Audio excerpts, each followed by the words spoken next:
Ladies and gentlemen, welcome to our lovely doubleheader here for FACEIT League. We're starting things out here in South America, as always, and Dex. It is exciting. It is the final day of competition for them, as everybody's scheduled on this Wednesday.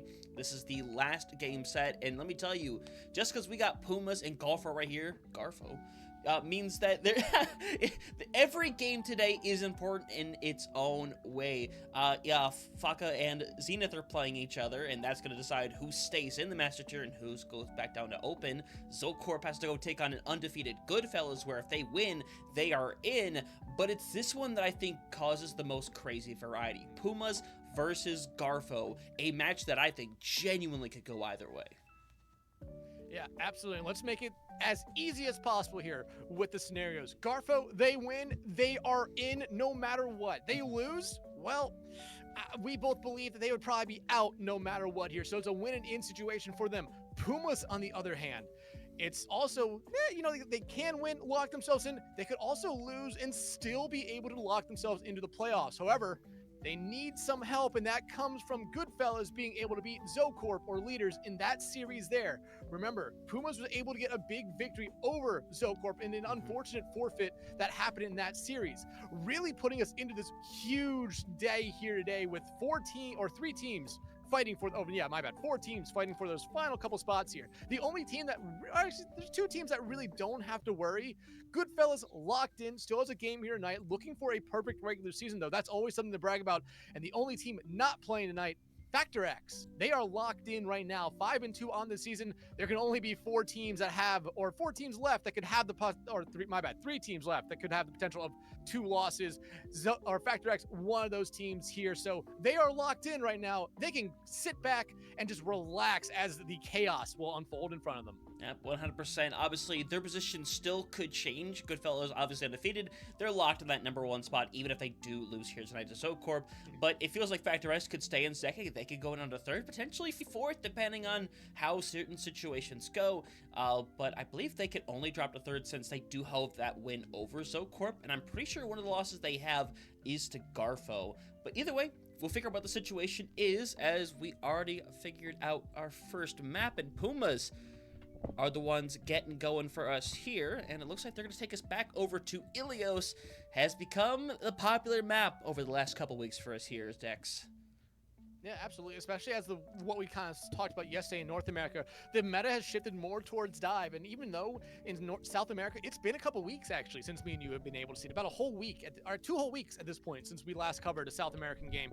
And you slowly started to see, as that last series went on, a sort of gradual shift over to dive comps. Granted, I still expect to see some brawl, some poke, and even just some straight up rush comps come out here, but dive is the way to go, especially with heroes like Wrecking Ball, Doomfist, Diva, and Winston really starting to take center stage here again. However, one hero we won't be seeing, kind of one of those hybrid dive tanks, Hazard. That's our first ban here, Hunter. Yeah, not too surprising. Hazard's become one of those characters that's getting banned out pretty heavily and has a lot of playtime as well. So not necessarily shocking to see it be taken out on a map like Ilios right out the gate. I think it's found a lot of power there. I think we've seen it been used pretty primarily there in terms of the actual control maps.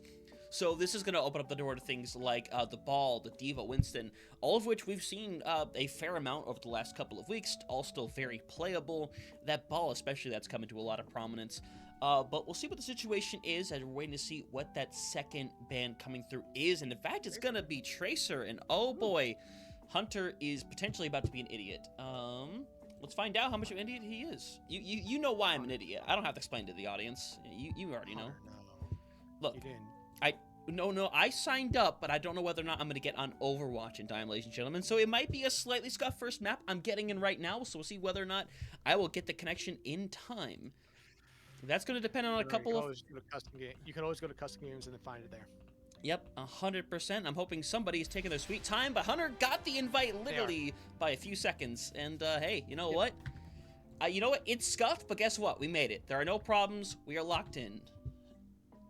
Yeah, locked in here, especially for, again, this is a very important series for both these two teams. And Hunter, I mean, me and you talked about last time we covered Garfo, how much of a difference between last season and this season it was. Last season, they barely fought to keep themselves in. A huge upset over this Puma squad was the main reason that they are still in the Masters tier.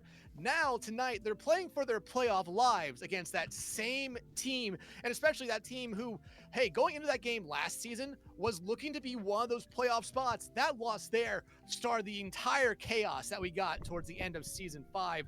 But now, hey, winning in for both these two teams. Pumas, like we kind of mentioned, does have that caveat of if they lose, they need some help coming from Goodfellas, which, again, you would expect it considering they are right now the #1 seed. Yeah, 100%. It feels like this can go a lot of different ways, and it's going to take a game like this to kind of throw things in some very weird directions. But I'm excited for it. I think this game can continue to go either way. I think both of these teams are very scrappy, and I think Pumas always has that upset material going into a lot of these games. I mean, you look over the course of what they managed to do this season, everyone managed to get those wins over FACA and Zenith, and, you know, they still take it to these teams like Factor X, like Goodfellas, where even some of these stats, like on some of these rounds, are particularly close. It's a situation where we saw before, Zocor was one of those teams that managed to get in at the last second. Pumas could be in the same light, and we saw the momentum Zocor was able to take last season, and Pumas, I think, is just as capable of doing the same thing. Yeah, absolutely. Especially, I think we covered Pumas a little bit earlier in the season. We were very impressed with them. I don't think they ended up winning that series, but they still did impress us enough here that throughout the rest of the season, they were able to find wins, get wins against some big teams. I believe they also upset Factor X, which was huge to us, because I think at that point, even though we were very impressed with them, a loss to Factor X, I think we would have been almost writing them off there, but they get that huge upset victory. I don't remember. I think it was over Factor X. And it changed their entire season. Now they're in this spot here. You also get a lot of help from that unfortunate forfeit last week where it puts them in a situation where, hey, you're comfortable either way here, a win or a loss. A loss makes you a little bit less comfortable, but you're still hopeful that Goodfellas will get the victory here tonight. But that is not what you want to be doing here. Yeah, no, 100%. Yeah, I believe we're waiting for Papo to get into the game really quick, but there's only about 2 minutes left, so it's a bit of a weird situation. But we had one. What was it? It was last night where someone got him with maybe 40 seconds left, and we were like, "Are we gonna have a game? Oh no!" Yeah. Right now, I mean, both these two teams. Let's just talk about it. They've had great regular seasons. They've made the most of the games they've had, and their losses have been against some of the better teams, which is what you kind of expect here. But Hunter, I mean, right now, Goodfellas, Factor X locked in. If we get any of these other three teams that are fighting for these final two spots, me and you have talked about here in the past that it's kind of wide open. Yeah, Goodfellas is technically undefeated, but you have to remember there's that asterisk right there because they got one victory via forfeit after their series from Factor X where that Cassidy bug was going on with Silver Bullet, and they got that victory there in that way. So, I mean, we've seen, I believe, almost every other team outside of leaders here fighting for these final spots beat Factor X. So we could see some wild stuff in the playoffs. Yeah, no, we 100% could see something pretty crazy here. We'll see what the case is going to be as Ligtad is answering the question we all want to know, which I'm pretty sure that translates to, where's Papo? I don't know. I'm trying to brush up on Portuguese. I want to learn a little bit more. His invite bugged, so I imagine it'll be a situation where the time will run out. It will have FACEIT leak people come through and get it all fixed up. That's just my assumption. So Dex, let's not be scared in 12 seconds that the lobby closes itself. I'm worried. I'm not. I won't be too worried. If it's an invite bug, then it'll probably be fine. By the way, yeah. Oh yeah, right there. So yeah, it'll say that for now. I'm gonna give it a moment though because I don't think that's gonna be the case. We will wait for things to happen. Go ahead. Here's the concerning thing, though. Mm-hmm. Unlike last season when this happened in South America and we were following Factor X, we knew LCS, or LCS was one, I believe, on my friends list. They got us back in that way so they could actually do the series. I don't think any of these players have us on their friends list. True, but I do have the lovely Ligtat over on Twitter, so I believe I could still get in contact with them in some form or another. Actually, I could technically add one of them right now. They are right here, to be fair. So I'm gonna go ahead and do that just to try to get some kind of streamline of information. Lictat, please be my friend. I beg of you. As either way, we're getting the situation figured out. Well, so let's, as we see it right now, it's currently showing us that Garfo won this series 3-0 because Papo bugged out. Hopefully we get this series in because honestly we really do expect it to be a good series. These two teams have been fighting very hard throughout the season, and like I said, Garfo has really impressed us a lot, being a team that has really bounced back from a kind of a poor showing last season. And Pumas, they're trying to, I think, right some wrongs from last season towards the end here, and a victory here tonight would definitely do that right now. And like I said, we've seen them throughout the season. We know how good a lot of these players are, and they did impress us even in a loss. So it is one that we really do want to see. Yeah, 100%. As I'm just kind of waiting for something to come up. Yeah, I'm gonna go talk to Lictat for a quick moment. But either way, we'll see what the case ends up being. As bugs happen. You know what? Normally the FACEIT system for invites is usually pretty consistent, but every once in a while something can go wrong. It is what it is. I imagine they're gonna get in contact with staff, get it figured out, because Papo was clearly here from what they were saying, and just was getting bugged out. But I'll go ahead and figure out. Dex, you think of a topic while I go ahead and have a quick conversation. You got this. Why are you putting me on the spot? Because you somehow managed to do it. I mean, you could talk about what's been your favorite game that we've managed to see of South America so far in terms of what we casted. You got one, maybe? I mean, honestly, the favorite game so far this season, outside of the fork and knife battle, I mean, Garfo and Vaca was really fun just because, one, it seemed like very fun, very friendly, both teams right there. And Vaca did keep it close, but Garfo was always able to get over the hump. But I think the favorite game, you really have to kind of go back to, I want to say it's that week 1 matchup of the rematch of South America Grand Finals from last season with Factor X and Zocorp. The fact that Factor X came right back out after losing who both me and you thought were two significant players for that team, and coming out to get a 3-0 sweep over Factor X was huge, especially as one of those players that had left had joined Zocorp, and the other player left to go to NA Masters instead, or my bad, NA Expert instead. It was really interesting to see just how good Factor X was, especially with those two key levers. And hey, while we're talking about Factor X, congratulations to them winning Andromeda. Huge congratulations to them. They had a really stacked lineup, especially when they showed everyone that was a part of Factor X to that tournament. I mean, I'm not surprised that they were the winners, but it seemed like they were the odds-on favorite throughout, and they did not disappoint. Yeah, 100%. And okay, this is going to be a very weird conversation to have, everybody. And I'm not really sure how to go about this, but I have to go about it because I got to keep everybody in the loop. Maybe, I think there is potentially an issue with invites in general is a possibility. So one thing I'll say right now that doesn't have to do with invites is that Zenith's roster has seemed to have slightly imploded. That is to say, Faca, everybody showed up. Everybody did their thing. They took the win. So Faca, barring potential changes, is going to stay in the master tier. When it comes to Goodfellas and leaders, there are members from both sides that didn't show up. Goodfellas had more, so it went through as a forfeit there as well. I think this legitimately could be an issue of just invites not going through, because it was an issue here, and it could be a just an issue in general, quite honestly. Yeah, and hopefully it is just a bug, but I will say this: if all these results stay the same here, it would be Zocorp, I believe, that would be the team that drops out. I'm not going to say that with 100% fact, because I am kind of stupid at times, but just based off head-to-head, Pumas does have that one over Zocorp, so it would be unfortunate, especially if it is all just a bug. But I mean, especially with how some of these teams have been playing, leaders have really turned it around in the last, after dropping one game very early on to Factor X. They've looked very strong throughout the rest of the season, and an unfortunate thing that they didn't have players last week against Pumas put them in the situation where a loss tonight would have knocked them out. And if it stays like this, I believe it does knock them out, and I would hate for that to be the reason. Yeah, I would obviously hate for that to be the reason as well. It's not the way you want to go out either. But it's a situation you just got to figure out. We don't know what the case for these other teams are. I did, though, talk to Ligtat, so I have managed to do that.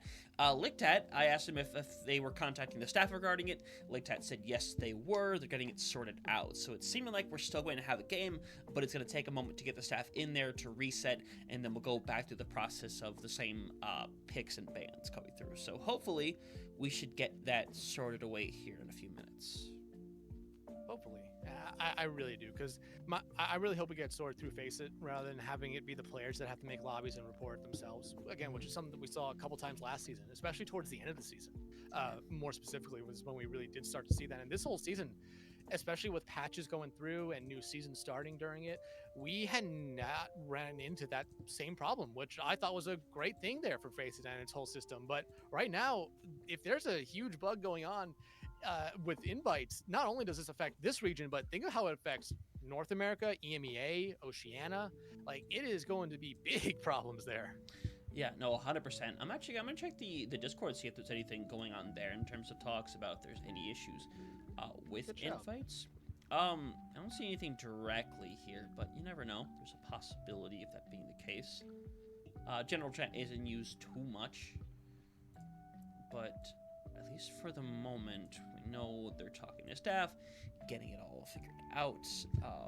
There's gonna be time to share the link properly this time, so I can do that in the process while we're waiting for this. But yeah, I'm just staying in communication with Ligtat, trying to get everything Doesn't look like there's anything in the Discord, which is concerning. It is a little concerning, and let's be real, there is also just the actual possibility that a couple teams just did not show up. Because Zenith's situation is that Zenith literally did not have a roster to field. Because, they literally just do not have one. And it's a situation where, maybe it's just a situation where team blew up, took too many losses, and decided, let's just take our reset, go back down to open. These players will be able to go onto different rosters. It happens. We've seen it not only in South America, we've seen it in North America, EMEA. It's just something that happens sometimes. But these Soulcorp one is the weird one, because you would figure you would show up to that game, because that is important. The fact that there's all five players didn't show up is the concerning thing. Yeah, like, I don't know what they could be up to. You never know, obviously, but the thing is that but the thing is we don't have like Andromeda or anything like that left, so I don't know what else would be sitting by. Yeah, like, this is a weird thing going on right now, and hopefully it is just a bug going on. And I hope we get the games in the night, but my fear is, Hunter, that if anything, it might be something where either these games get moved back a couple hours or these games get moved back a day to try to fix the bug. I mean, it is a genuine possibility. Especially because, like, 3 games have, or, I mean, if Zenith did, unfortunately, implode their roster, I mean, that game kind of loses its luster a little bit, especially with that being FACA being able to stay up, which is a big congratulations to them. Oh yeah. But with these other 2 games, I mean, there are playoff implications in these games. Even though Goodfellas has locked in the #1 spot, it would be Zocorp still fighting for a playoff spot. And then you have our game here, which is both these teams are still really fighting for a playoff spot. And you could say Garfo is probably the one has to fight the hardest. Yeah, I mean, if things stayed that way, obviously it'd be great for Garfo, but that would be disastrous potentially for Zocorp, is where it comes into play. Ligtat just has to be a thing, 15M plus, ... We'll see what the situation going on there is. Let me see.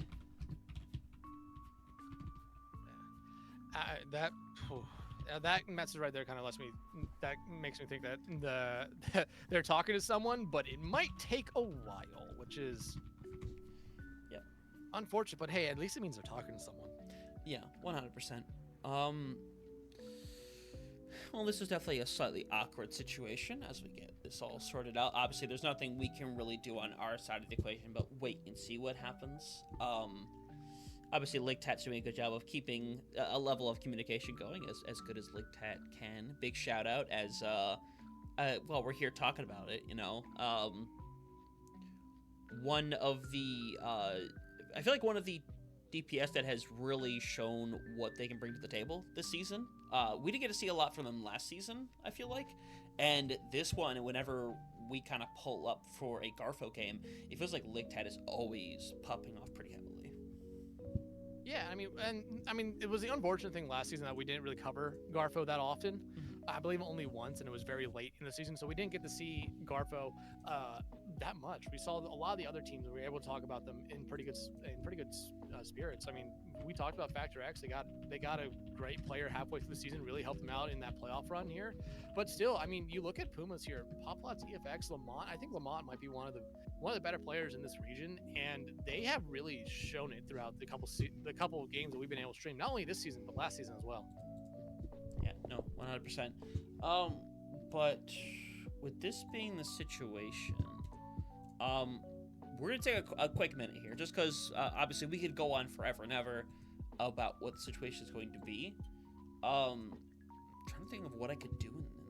Obviously, we're gonna take a quick break to get things sorted out. I wonder if I can download one of the VODs really quick and potentially have something play while we wait for this game to get sorted out. We did that last season a lot.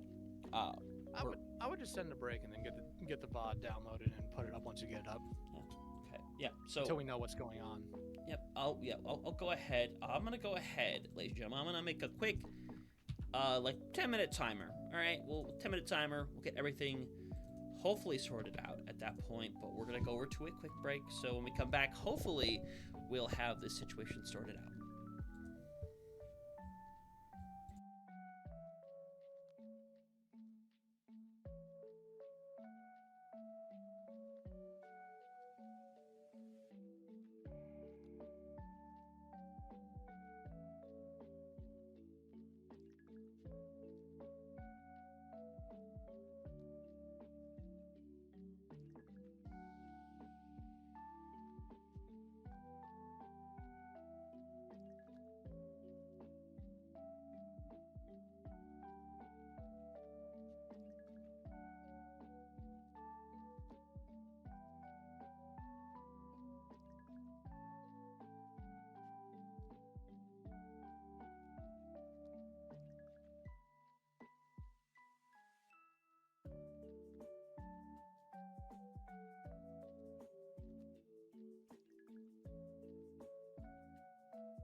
Yeah. Hey, ladies and gentlemen, guess what? Situation is resolved, which means we're about to have a game on our hands. Dex, we have an actual game. Pumas Garfo, it's happening. Papo has connected to the lobby. You're gonna get this one settled away. Thank God. And this is going to be huge now because, like we said, talking about it coming into the series, this is the most important game here in the South America region. If Garfo wins, they're in no matter what. If they lose, they're out. Pumas, on the other hand, well, they can lose. They just need some more help. However, based off the bug, we're questioning if Zocorp is there, but we're feeling they are. That's just the bug. Yeah, 100%. But either way, the timer has started up, which means we're going to get in game properly. It's happening. Dex, we have an actual game happening. Let's go. Oh, I love Overwatch. The only game going. Yeah, it is now the only game going on. Let me tip, we are so big. Go ahead. Let's set the stage here again for these two teams. Like I already said, Pumas, they win, they're in. Garfo, same thing. However, the difference is Garfo cannot afford to lose. That's basically it. Pumas, they can't afford to lose, but they need a lot of help. So the best thing they can do, well, is just win here. So right now, coming out of the gate, even though we've kind of transitioned a little bit more into a dive meta, you at least see Garfo teasing us potentially with a little bit of a rush meta, which I'm not necessarily against with that Junk Queen, or a little bit more brawly, especially going up against a Diva on the other side. I think the Junk Queen does have some favorable matchups in that, but you have to be very, very cautious of just getting out-dove, especially onto that backline. But you see him go over there to a Lucio Juno support line hunter. One thing, oh, there's Kiri. One thing that we had not seen that often, but Lucio's still there. You make sure that that backline is very, very hard to die. 100%, and now we're gonna get this started. See a decent amount of similarities, at least we're pretty similar within that DPS line. And Papo over on that Moira is definitely going to be an interesting one. It can go different ways, but Lictat is going to have a little bit of an extra problem with that being a factor. They're going to move in, look for some aggression. Cleanse coming out.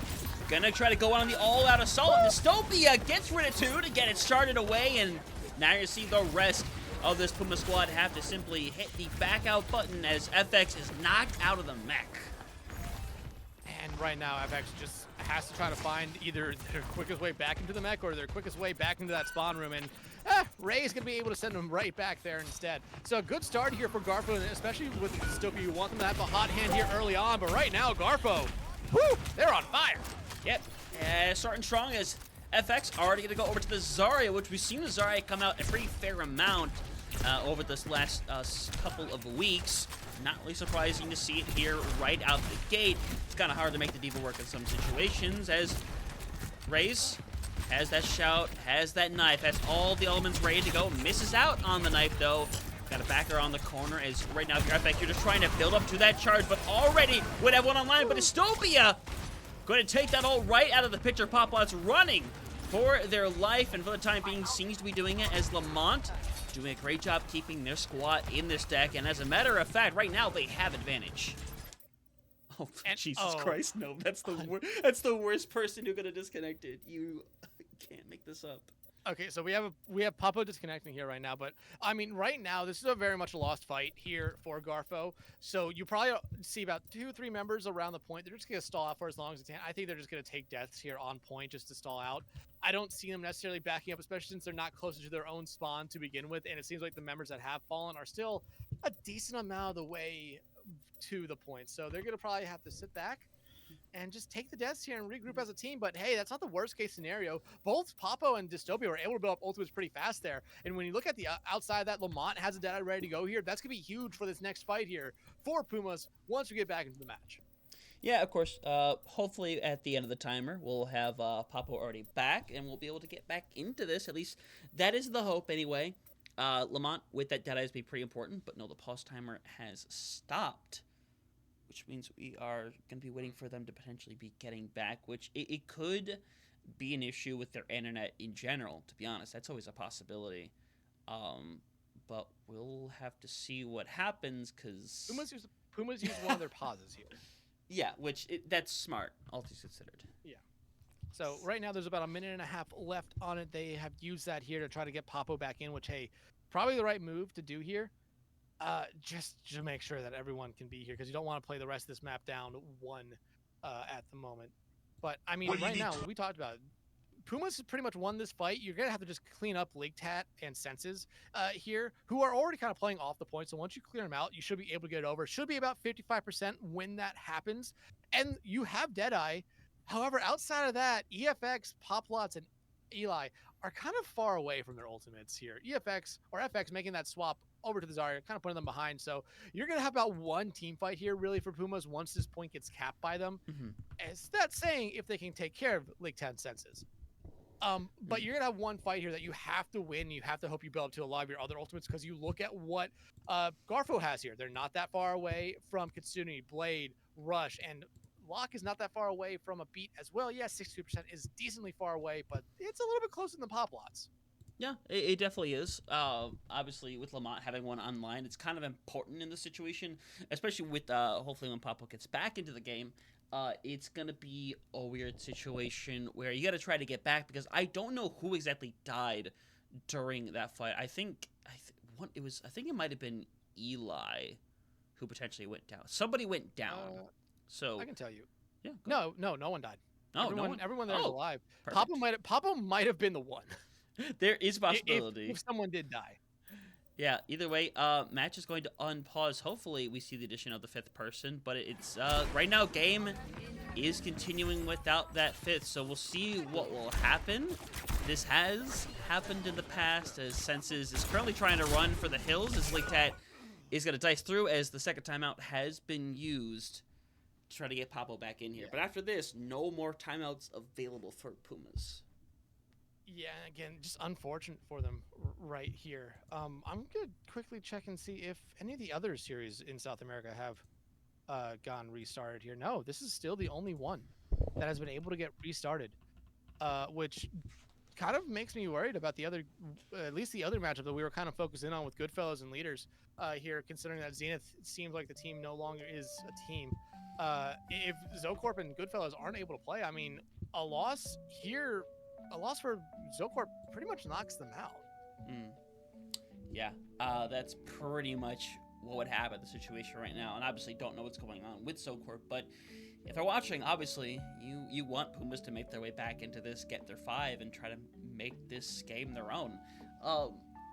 And obviously, it's a weird situation, and this is just kind of... unfortunately, this is the situation of playing online as things happen like this, unfortunately. And we know after patch days, it's just servers could be a little unstable. That's more of a thing on the actual day itself, but we've seen it kind of go beyond that a couple of times. They both get playoffs. It's not a big deal. Well, Tizzy, you're technically half right. So if from seeding, yeah, so yeah, well, it is in a way going to be seeding, but it's a situation where Zocorp has beaten Garfo, but they didn't beat Pumas. So Pumas, no matter what, is fine.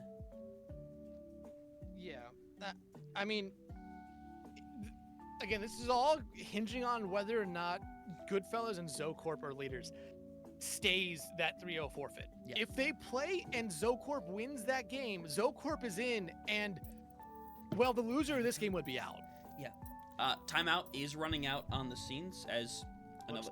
Looks like Garfo, I think, has used a timeout here. Garfo, you are good. So Garfo's good sports. Yeah, they're trying to get this game here as well.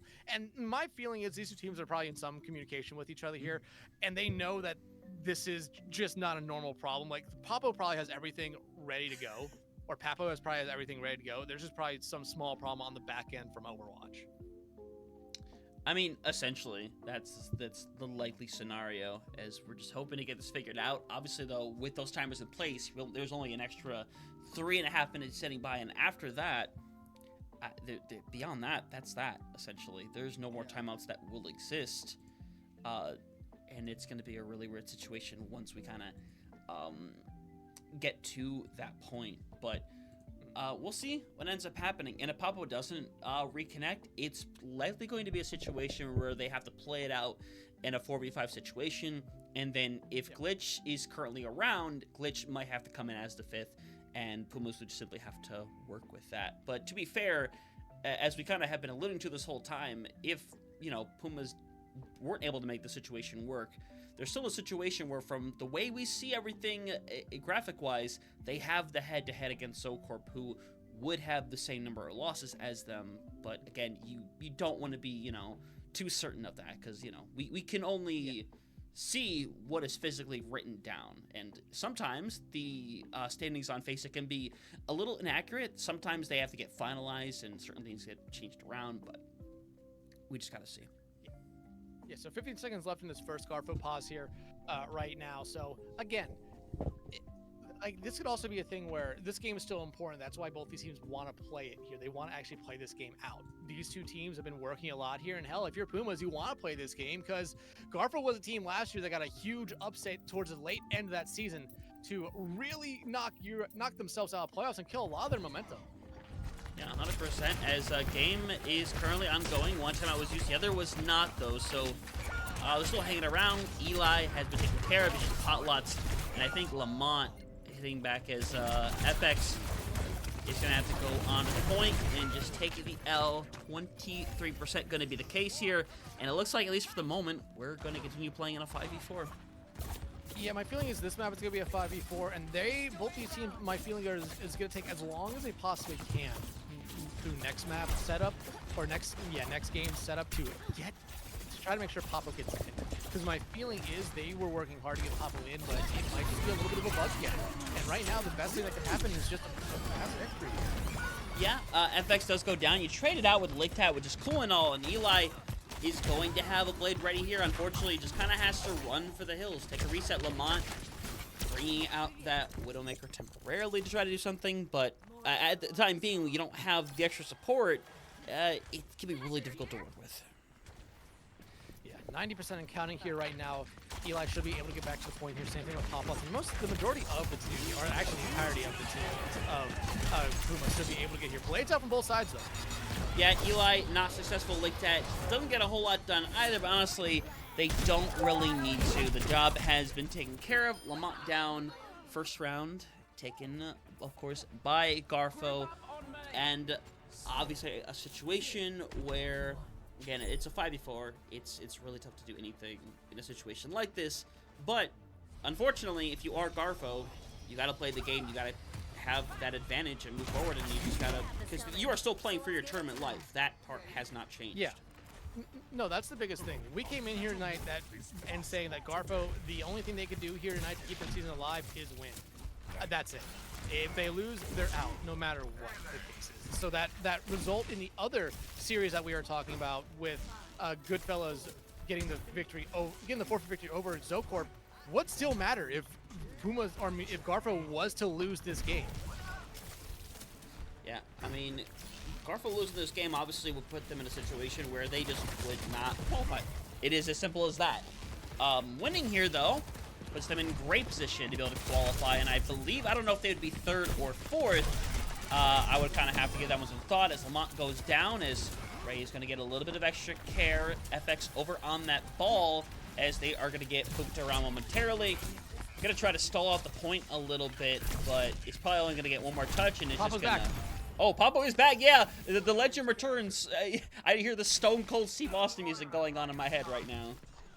Okay, so now this is going to be really interesting, because I feel like both these two teams kind of did come out on comps that weren't necessarily really meant for a 5v5. Yeah, Garfo does have control of the point, but they have a pretty solid comp here, and now you do see Pablo come back out on that Moira here.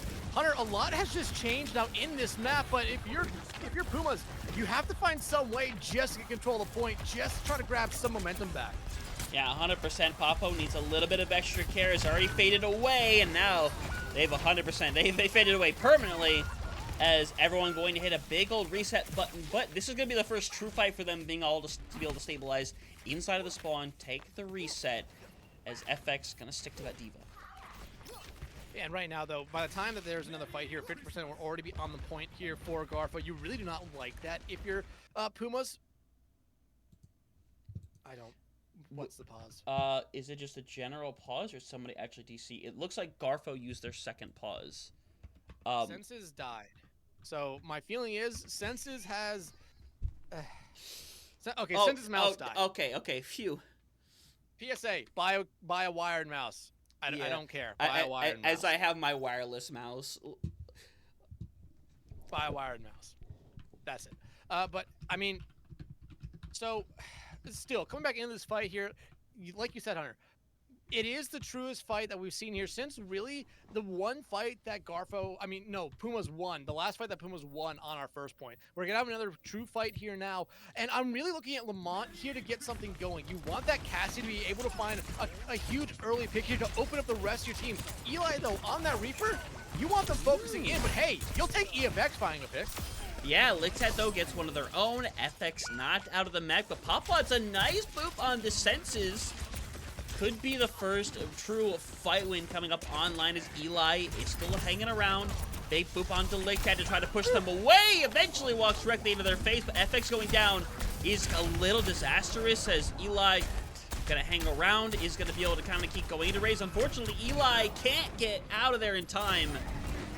Lamont doing their hardest, gets rid of 2, and now all you can do on the point if you're Raze is hang around, going for the dive, give up the point as Raze not gonna be long for the world. And Ray's going to fall right there to FX. And, I mean, 18% is pretty good. You only use the Primal Rage right there. But at the same time, well, Pumas didn't use any ultimates. So they're going to be pretty stacked up coming into this fight here. And this is going to be this is really going to be the first true ult fight we've seen all map long here. I imagine, though, Kitsune Rush is going to be the thing that starts it off here for Garfo, as that seems to be the go button for a lot of teams. Yeah, now, that was about 7 ults being used at the exact same time. Nobody's died yet. Dystopia might be able to get away with a little something here, though. Doesn't get anything as Eli gets rid of Raze, of all people, this early on. It's looking like after a massive ult exchange. Oh, what? Hello? Boop of the century incoming? 2K? And now Eli and FX just have to stabilize. You better really won't lead too much. That's the sad thing, because that was a huge ult fight. Like you said, all 5 ultimates came out from Garfo, and 4 of the 5 ultimates came out there from, well, there's number 5, coming out now from Pumas. Dystopia finding Eli out is huge, because Eli has been doing a lot on that point. Yeah, and now you can't retouch if you're FX, so now you just have to live. You can't really take this fight on the point. You gotta focus on surviving, because your team is dying around you. And unfortunately, I don't know if it goes much beyond this. You have FX hanging around the high ground. They can get maybe 1 more touch. But Lamont's going to come back over, and unfortunately, I don't think FX is going to touch again. They're going to get DMAC'd here. They're going to slip in by the skin of their teeth as the rest of the squad going for touches. Unfortunately, Dexter just not long for the world. Raze is cleaning up shop. FX last remaining as, yeah, 2-0 going to be the case. Obviously, a lot of shenanigans happening in that first map, but still, Garfo's come out on top. Yeah, this is an interesting map. Yes, Garfo does get the victory, but it's just very, very weird. And that's the easiest way we could put it, just because of what we saw there with Papo not being able to rejoin for that first point. And it seemed like that second point, Pumas did look a lot better. They did seem like they had it all figured out, but was just interesting. However, now Pumas has picked a map here. We really, even though we have to count that first map on the score, our second map is truly going to be our first real map of the series. But like I said, Pumas, when they had their full team there, Hunter, they looked really, really in control. It just they had to give up almost 50% before Papo got back into a real fight.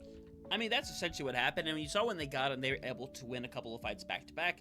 Make some good things happen. They ended up winning one of the biggest alt trade fights that I've seen in a really long time. Literally, I think 7 alts used in the span.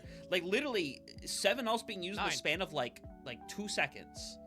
Literally, everybody popped it. Well, I mean, 9 total, but that first 7 happened at the same freaking time, and that was insane to see. Hey, everyone loves the counter here in Overwatch, so you hear one ultimate come out, you're gonna have the counter come back out, and then it's everyone trying to be one up the other side, and even down or even not having the bomb ready, Puma still came out on top there. The bomb did come out shortly after.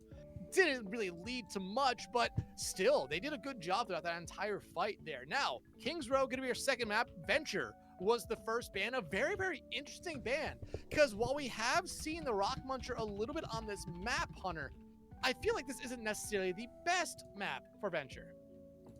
It's not the best map, but to be fair, we've seen Venture be used in combos before, and it's a situation where we'll see it paired up with like the Zarya, and you bubble in the Venture with the Zarya, and it's worked really well in the past. And that works on maps like Circle Royale, and it could theoretically work pretty well in here, but obviously not going to get that chance.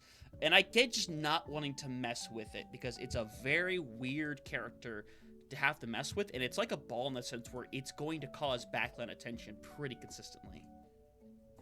Yeah, I mean it is, especially if you're really thinking on running Brawl on this map with the support lines that you could see. That backline could absolutely get destroyed here right now. Waiting on one person, that's it, to get this map started here. But everyone, I believe, for Pumas is here. We are just waiting on one person from Garfo, so that's good. I think that's a good thing here if you're Pumas. But hey, Kings Row, we talk about a lot. It's the most played map, the most scrimmed map, Scrims Row. It was a heavy Brawl map when it first came out. However, as Overwatch 2 has gone on, while yes, Brawl is still kind of preferred here, we've seen Devo, we've seen Winston, we've seen Hazard, Doomfist, Wrecking Ball. We've seen the dive tanks really come alive here. And hey, so has a hero like Junk Queen. Most of the tanks can get pretty good play on this map, maybe outside of Roadhog, but hey, they got buffed. Maybe it might be different now.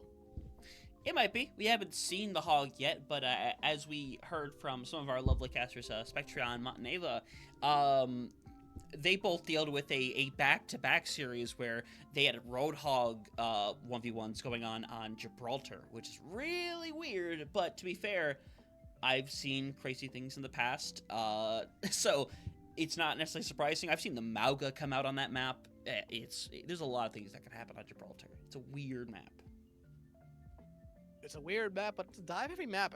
It's dive-heavy for probably about the first 2 points. After that, it becomes more brawly, so I could see the Maugas coming out there. But right now, still waiting for that last player to join here from Garfo. Has 3 minutes to do it. Hunter, let's just talk about what we saw there from Pumas towards the end of that map. Again, oh, there they are. Let's talk about what we saw there from Pumas there towards the end of that map. They looked like a lot better. They were able to win a couple team fights, and hey, they won that huge ult trade fight where 5 ultimates came out there from Garfo. 4 ultimates came out from them, yeah, but they still ended up winning it there. The only problem they might have had was the fact that they found value early on, and Garfo was just able to keep the fight going for a really, really long time, down a couple members. Yeah, 100%. It's a big fight like that to be able to win. It's very momentum heavy to have. It's pretty much like you talk about something like tennis or volleyball, where you could win you can get a score, but if you go on a set that really goes long, that 1 point carries a lot more momentum with it, and I think that goes with a lot of these cases with fights in Overwatch as well when it comes to these big ult trades. But either way, we're seeing Garfo come out with something very similar. Ray's still going to be over on the Junker Queen, Dystopia, and Ligtat still on the same DPS, but we'll see some slight changes as FX is still obviously debating what they want to route on out on. They showed the Sigma, they're showing the Mauga right now. I feel like we're not going to truly know until the time hits 0, though. Yeah, but right now you do see what Garfo is showing us, which is essentially the same thing we saw last map from them, and I think this is a good idea for them. Just play it until you get beaten on it, and honestly, the Junk Queen, I do like it on this map. However, going up against the Mauga, you're really hoping that your support's gonna be able to do a lot, because Mauga, even though they are significantly nerfed, still does a lot of damage. But EFX going over to the Zarya, or FX going over to the Zarya instead here, and unless you get some more output from your DPS line here, I think you're gonna be running into the same kind of problem we saw last map between the tanks. Yeah, 100%, but Census is down early, but FX kind of goes all in to do that, so it doesn't work out too beautifully. Eli, though, able to get a little bit of care, but it's a really weird trade going on right now. Eli has to kind of play safe. Everybody, honestly, from Pumas has to play safe because they should be able to get their 5 back faster. And, I mean, Rays has to kind of sit back because the only support they had right there for the moment was Locke. And Locke can only do so much on the Lucio. They're going to have to give up a tick here for free, basically. And there's the first tick. And Rays, not even full health, has to go back in. But, hey, huge pick right there. Yeah, and Eli is likely not going to be long for the world. Eventually gets taken out. Lamont can be separated. Now the support's got to run for the hills, but only Papa will be able to stay alive. And FX is going to go immediately back over to the Zarya. And, I mean, I like the star pick still for them. I understand why they got off over there for a brief moment. But I think you just need to build up to a grab, because you have combos that you can really use here right now. You're going to have to deal with a Deadeye, though, here from Dystopia, who we know that they like to use them pretty early on, especially when they find an early pick. Yeah, deflect is there. No, this is going to be deadly. Poplots is down. Popo and everybody kind of had to use their abilities to get out of that situation. So again, a reset. Eli, only 1 remaining. Gonna get out, but now you're building towards the ult, but FX with that swap is really far behind in terms of all charge compared to Raze. Yeah, I mean, we saw that a little bit already here, but I mean, you still have a lot of time here. You do have that tick. You have Coalescence, not that far away from Deadeye. Considering much out though here early on, I think this is mostly just keep Raze alive. When you lose Link Tap. Yeah, that's pretty massive. You don't have a Blade working anymore, but still have a beat. You're going to go with it, and now you're going to go in. Popwatch doesn't have theirs ready to go. You don't have a cleanse either, so Raze is going to start cleaning up house. FX is not going to be long for the world, had all the charge, and now Popwatch, all they can do is run for the hills, take the reset. Bright side, though, is you are going to have a beat for this Blade. You are here, which is a huge thing, and you still have Deadeye. You have Deadeye coming up here right now as well. You have Beat, Blade, Deadeye, and Grab. You just have to live this Blade, and hey, Linktat has been just struggling to go into that backline. And you lose Raze. This is not the fight you were looking for if you're Garfo. Yeah, this is literally where you put 3 on the point, and you say, GG's on your first point, buddy. You ain't doing nothing. I think with Sense instead, that's a definitive lock-in, as they are going to get this first point settled in place. Gonna have 3:40 on the clock, and importantly, going to have a grab and no beat to dispel it. And a Blade. I think you see the grab-blade combo come back out here. However, there's the grab. No Blade at the moment. It doesn't necessarily need it, as Dystopia is the only one to find anything there for Garfo. And Hunter, I mean, I love this play here now from Pumas. What we saw a little bit towards the end of last map. Everything's starting to go their way. And it's at this point I have to ask, how long is Raze going to stick with this Jungle Queen? I do not know, but Linktat dies really late. I think the Queen itself is rather fine, but they need to have a more aggressive approacher, but it's really hard when FX is maintaining such a high level of charge. And now you have Dystopia ready with this Deadeye around the corner. Popwatch and Eli, though, have been ready to go on their ultimates. So now it's a weird situation where Raze is not even fully in the fight and is already sitting well below half health. And now the aggressive beat comes through. Blade directly on top of that. Deflect is there. Nice cleanse momentarily, but it's not really going to do a lot. Senses and Linktat, though, again hanging around. Linktat's got rid of another, hoping to get a little bit more. And Popo is not going to be able to do a thing as Linktat Senses clutched that one up.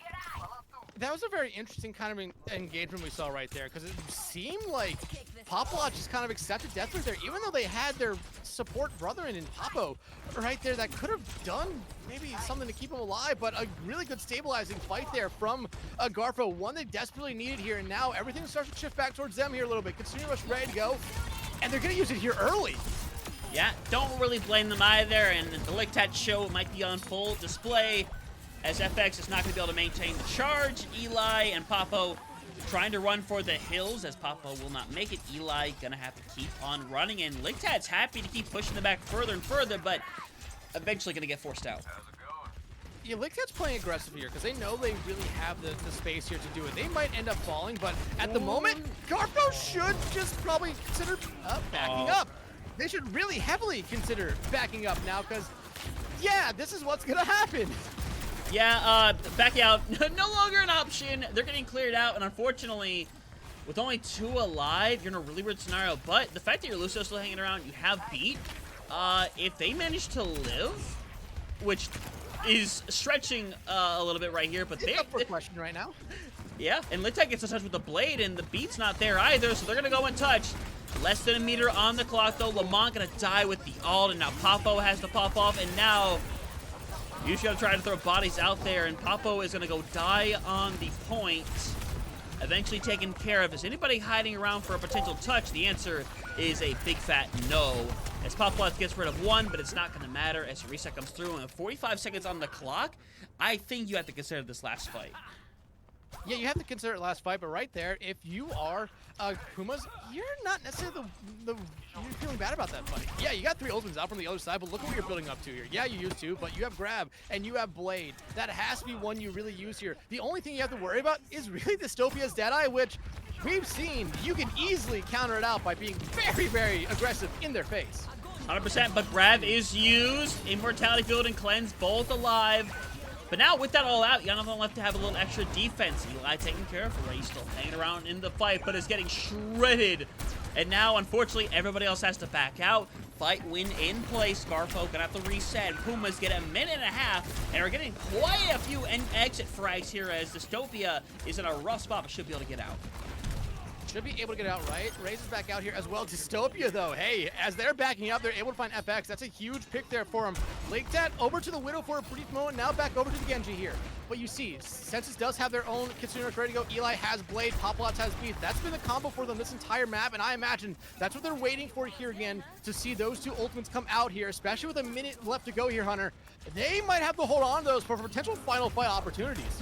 Yeah, 100%, and now you gotta be careful as Lot online here, and with that, yeah, you're just gonna run, but they are gonna beat, actually, and now you're trading back and forth. Raze is taken care of. FX being alive is interesting, because now you still have all this amazing charge, and no one with the ability to really get rid of them, as supports just have to back up, and Laketat is again, living in the back lines, but should be able to get out here through the high ground. Yeah, and Laketat had to use that dash to get out of there, especially because Paco does have, you know, the Moira can just kind of disregard any kind of deflect that you have right there. Now, though, this is final fight, and getting rid of Laketat's huge with a rampage. Only finds one. Hey, yeah, you're trying to cut through Senses, and now supports are just kind of hanging around the backline, but Senses is eventually taken out. Hand currently over here for Pumas. Gotta win one more fight. Bodies need to try to get out there for another touch. It's literally just two that might potentially touch. They're gonna go for it. They're going to get the touches. Will the overtime come into play? It 100% will, as FX is right around the corner with this grab. It would be game-ending, you would think. Raze, the only one is caught in it, though. Laketat has gotten rid of one. You pull two into that. Eventually gonna get rid of three. And we'll see whether or not it's going to be enough. It's a 3v2 on the point. Laketat's got to try to survive for a little while longer. And with that, in case, it is eventually going to go in their favor. Clutch from Eli. They'll finish it out, and they will finish the map as well. And, I mean, FX finding 3 there was the biggest part about that. And, yeah, you have the clutch there at the end. Almost a clutch there, actually, from Garfo to make sure that it was denied. And this is what we were expecting from the series all along. One close back-and-forth series, and I'm happy we're getting it here now. These two teams, they really put up a lot here. Map 1, like I said, is, yeah, it counts, but it didn't necessarily give us a showing of either of these two teams. We saw maybe 3, 4 fights. I think we're starting to see a little bit more here. There's times where it seems like Garfo is the better team, but maybe they start to get a little bit too aggressive. They start to overstep their boundaries. And anytime that's happened, Pumas has been able to just pounce on them and make them pay. And I think that's one of the main reasons why Garfo really struggled last round. However, hey, you're Pumas, you completed the map. Yeah, it wasn't overtime, but you completed the map. All you have to do is just deny a cap. And that is a little bit easier said than done, but on Kings Row, it feels like this might be one of those maps that is one that you feel confident on the defense, no matter what. Yeah, you kind of just tend to feel that way. I feel like there's a lot of really good defensive points between first and third. Second can be a little weird, but all things considered, when you get to near the end, the spawns are very long, but very similar in distance as well. But either way, Raze is looking to currently match the Zarya, which is going to be extremely interesting here, as we've only really gotten to see them on the Junker Queen so far. I like this for them. I wanted to see something a little bit different last round. I thought the Junker Queen was really starting to lose a lot of its luster, especially as that round went on. And once they got into the Foundry, after that Rampage went out, they did show us Doomfist, but I just don't think that was going to be enough to get you through this entire map. Here's the second map. Yeah, 100%. But FX and Lamont are both extremely low. Eventually, gonna bite the dust is gonna be Lamont. Laketat not far behind. Eli gets taken out too, and Raze, all they gotta do is survive. Get the team right behind them, and they should be able to move forward and start drilling through. And Papa was gone too, and FX has got to run for the hills because if FX goes down, a retouch here is pretty much undoable. And I understand why they're sending 3 people up here, but if I'm Garfo, yeah, there you go. Yeah. Okay, I was gonna say, you know, put 2 people on point. You've already forced them back. Eli going over to the Bastion. This is one thing that I do like here. They don't want to deal with those bubbles. And Hunter, we saw this last night in North America, where we saw Zarya be played, and the other team just said, you know what? We don't care about the high charge. We're just gonna pop your bubbles as fast as possible so that you're kind of a sitting duck. And it worked out for them more than not. I like this kind of play here for them. Yeah, 100%. I like it. And Laketat pretty much dives back in the danger, but to be fair, they were in a rock and a hard place. Ultimates, though, quickly becoming a factor. Double support ultimates going to be online here for Garfo. Papo does have a coalescence, so it's been very hit or miss so far. And I think this is a situation where you're going to have to inevitably pop this for this fight because you are close to everything, but you do not have an up line yet. And there we go. Eli gets rid of Laketat, who's now on that Reaper. Raze gotten rid of, and that is a 1-for-1 trade. And if you're Pumas, you're loving that. And right there, that coalescence from Papo was huge because it really did force Garfo into a lot of bad spots. And Papo, playing this Moira, we've kind of questioned this pick a little bit here and there, but they have the most healing in the lobby. They've been able to do so much on this Moira, and I think it's really helping out, especially with the Zarya. You're just able to get a lot more healing out than what you're seeing on the other side. Yeah, since going over to the Ana now, I like it a little bit better, but you still have to deal with a lot here. And that is not looking great, but they're able to survive through it. Beat online, and now Grab goes through on the other side. You're trying to get rid of everybody in there, and for the time being, it's not really working out. Pumas stabilize. You get rid of Ligtat, you've got to be able to keep FX alive, which will be done, but now Ultimates have taken a big reset for both sides. I mean, again, if you're Pumas, though, you're really liking this. You're holding them at Arch. It's a very hard choke to get through, and like, they use that grab second, and that normally should lead to a team fight victory, but Beat and Deadeye came out to really stop it all here. And you're looking for Ligtat here to do something, but the Reaper just kind of keeps on putting themselves in bad spots. The support line, though, hey, if they can find picks, you need something to open up the door here, Hunter. And those 2 picks right there, they open the door. Yeah, the door is wide open now. Pumas can just kind of hang around the corner, take the 2v1, and honestly not doing a bad job in it, but now they get hit with the ante. Pumas, though, is hitting the amazing stall game as eventually them and Papo taken out. Everyone takes a big old reset, and now Ultimates are back plentifully. Would be 4 online here for Garfo. Yeah, I mean, if you're Garfo, you really want to cap this point with as much time as you can here, because hey, you forcing Pumas into an overtime cap is huge. Because if you have more than a minute, all you need to do is just get 1 tick in overtime. If you do complete the map, that is. So this should be a fight that I think you want to play fast. You don't want to allow Poplots to build up to the beat. Oh, Ligtat! Okay, buddy. You know what? All right, yeah, you deserve that. That is a deserved spray on the ground. 4K on board. And now 4:15 on the clock here as they get to move forward, and they got plenty of time. And like I said, Hunter, that was huge right there. They need to play fast. And the Blossom Nano is just huge right there for him. Dystopia barely able to escape, but Ray is on this high ground. One you don't see that often. I love it. It's going to really cause a lot of problems. However, almost getting booped off the map right there was Rays, but Eli able to find Ligtat. Yep, and Eli's gotten rid of 2, gotten rid of 3. Dystopia, run for the hills. You don't want to become a statistic here. Unfortunately, I think what you might be in that position, might be able to get out, and in fact, will get out. And now with the beat online, they can go super aggro here. I mean, they could go really aggro, but right now, EFX does have that grab online as well. Ligtat TPing in the backline. I like that as a little bit of a distraction. Deadeye out, though, from Dystopia. Beat out as well. Yeah, and there's the combo in play. Ligtat in the back line.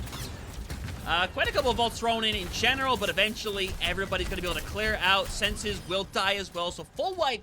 3 minutes left on the board. That combo has been working beautifully for FX and Eli.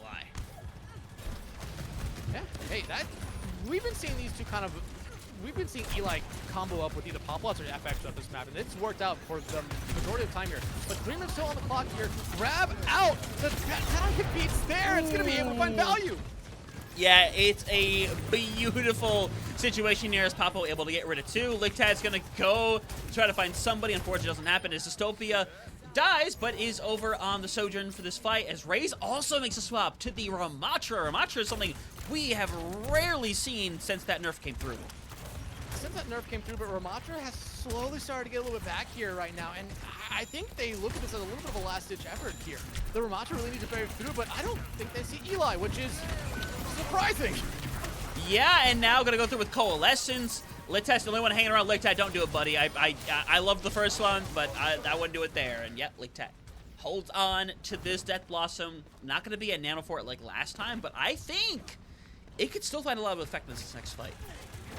Yeah, but the problem is now is that you got into the backline once. It's gonna be very hard for you to get into the backline twice right now on the Reaper, unless you just walk straight up into them. Yeah, 100%. And now Ligtat is going for it yet again. And like I said, it's just there. It's got rid of 2. Eli's still hanging around, but Eli is the last body on the point. Can't get rid of anybody else. And now with that, Ligtat is going to go and make a swap here. And there's a couple things that can happen here, but it looks like it's going to be the Torbjorn ready to work. And here's the thing with that hold right there so far from Pumas, I think they basically denied a cap here with more than a minute. Unless we see 3 members get on the car right now and win this team fight very fast, we are going to have an overtime if that is Garfo is able to complete the map. Dystopia, though, with the overclock, finding one is huge. Yeah, and Eli is going to pull the trigger early here, which is a choice. But, of course, FX isn't going to live anyway, so you kind of just did what you had to do. And it's looking like they should be able to clear out the rest of this point.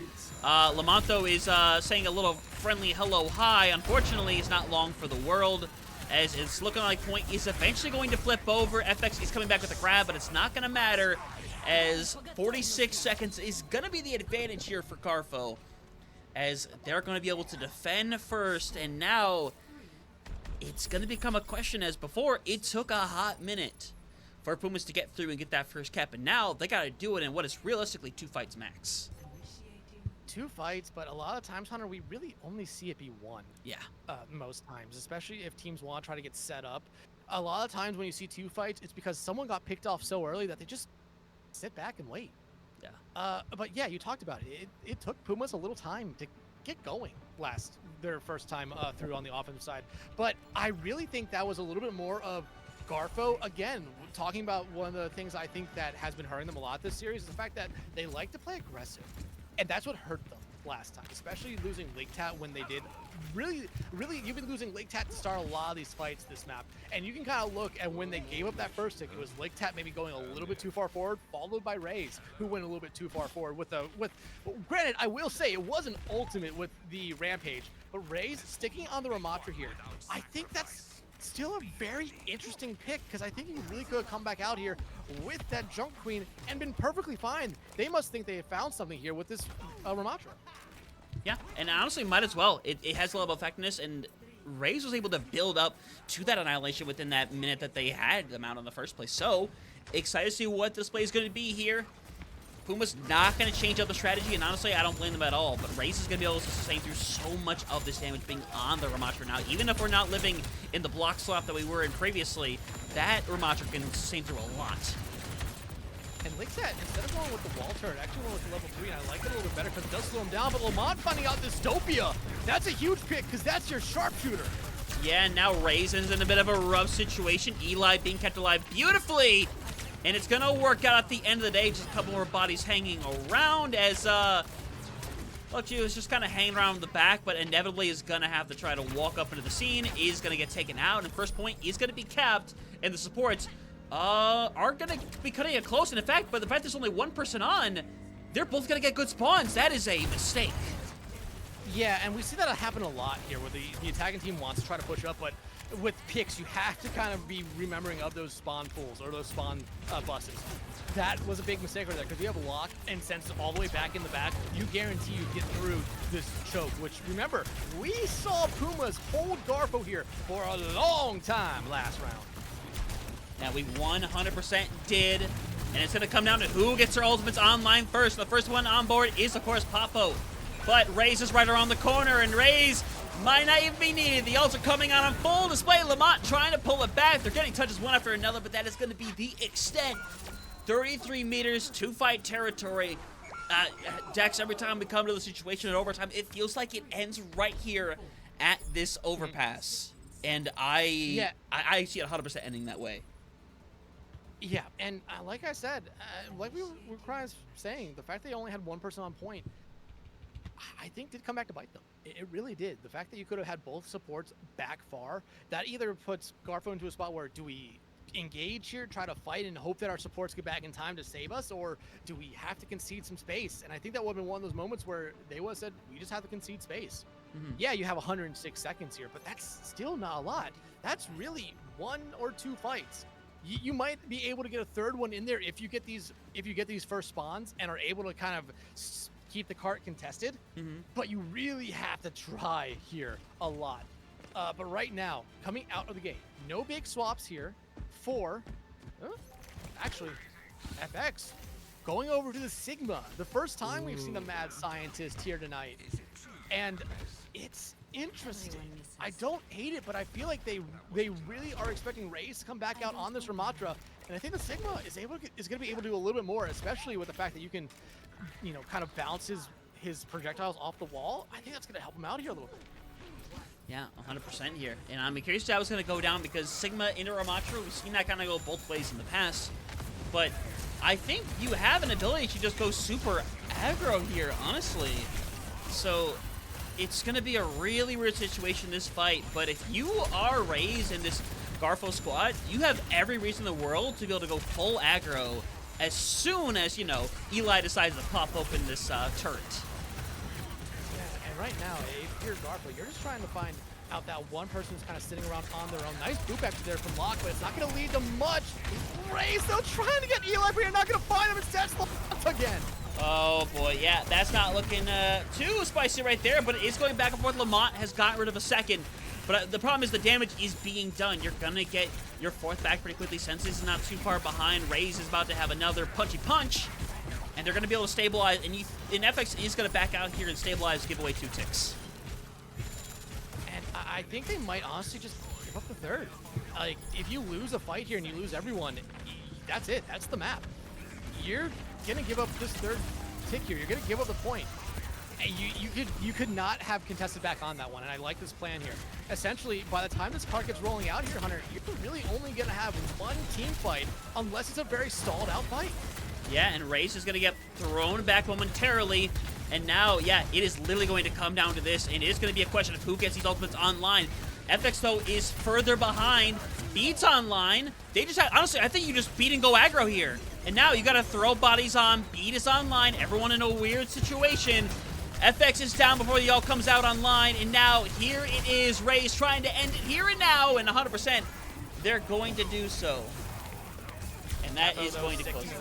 Yeah, that's going to do it. And, hey, a very close, hard-fought map at Garfo.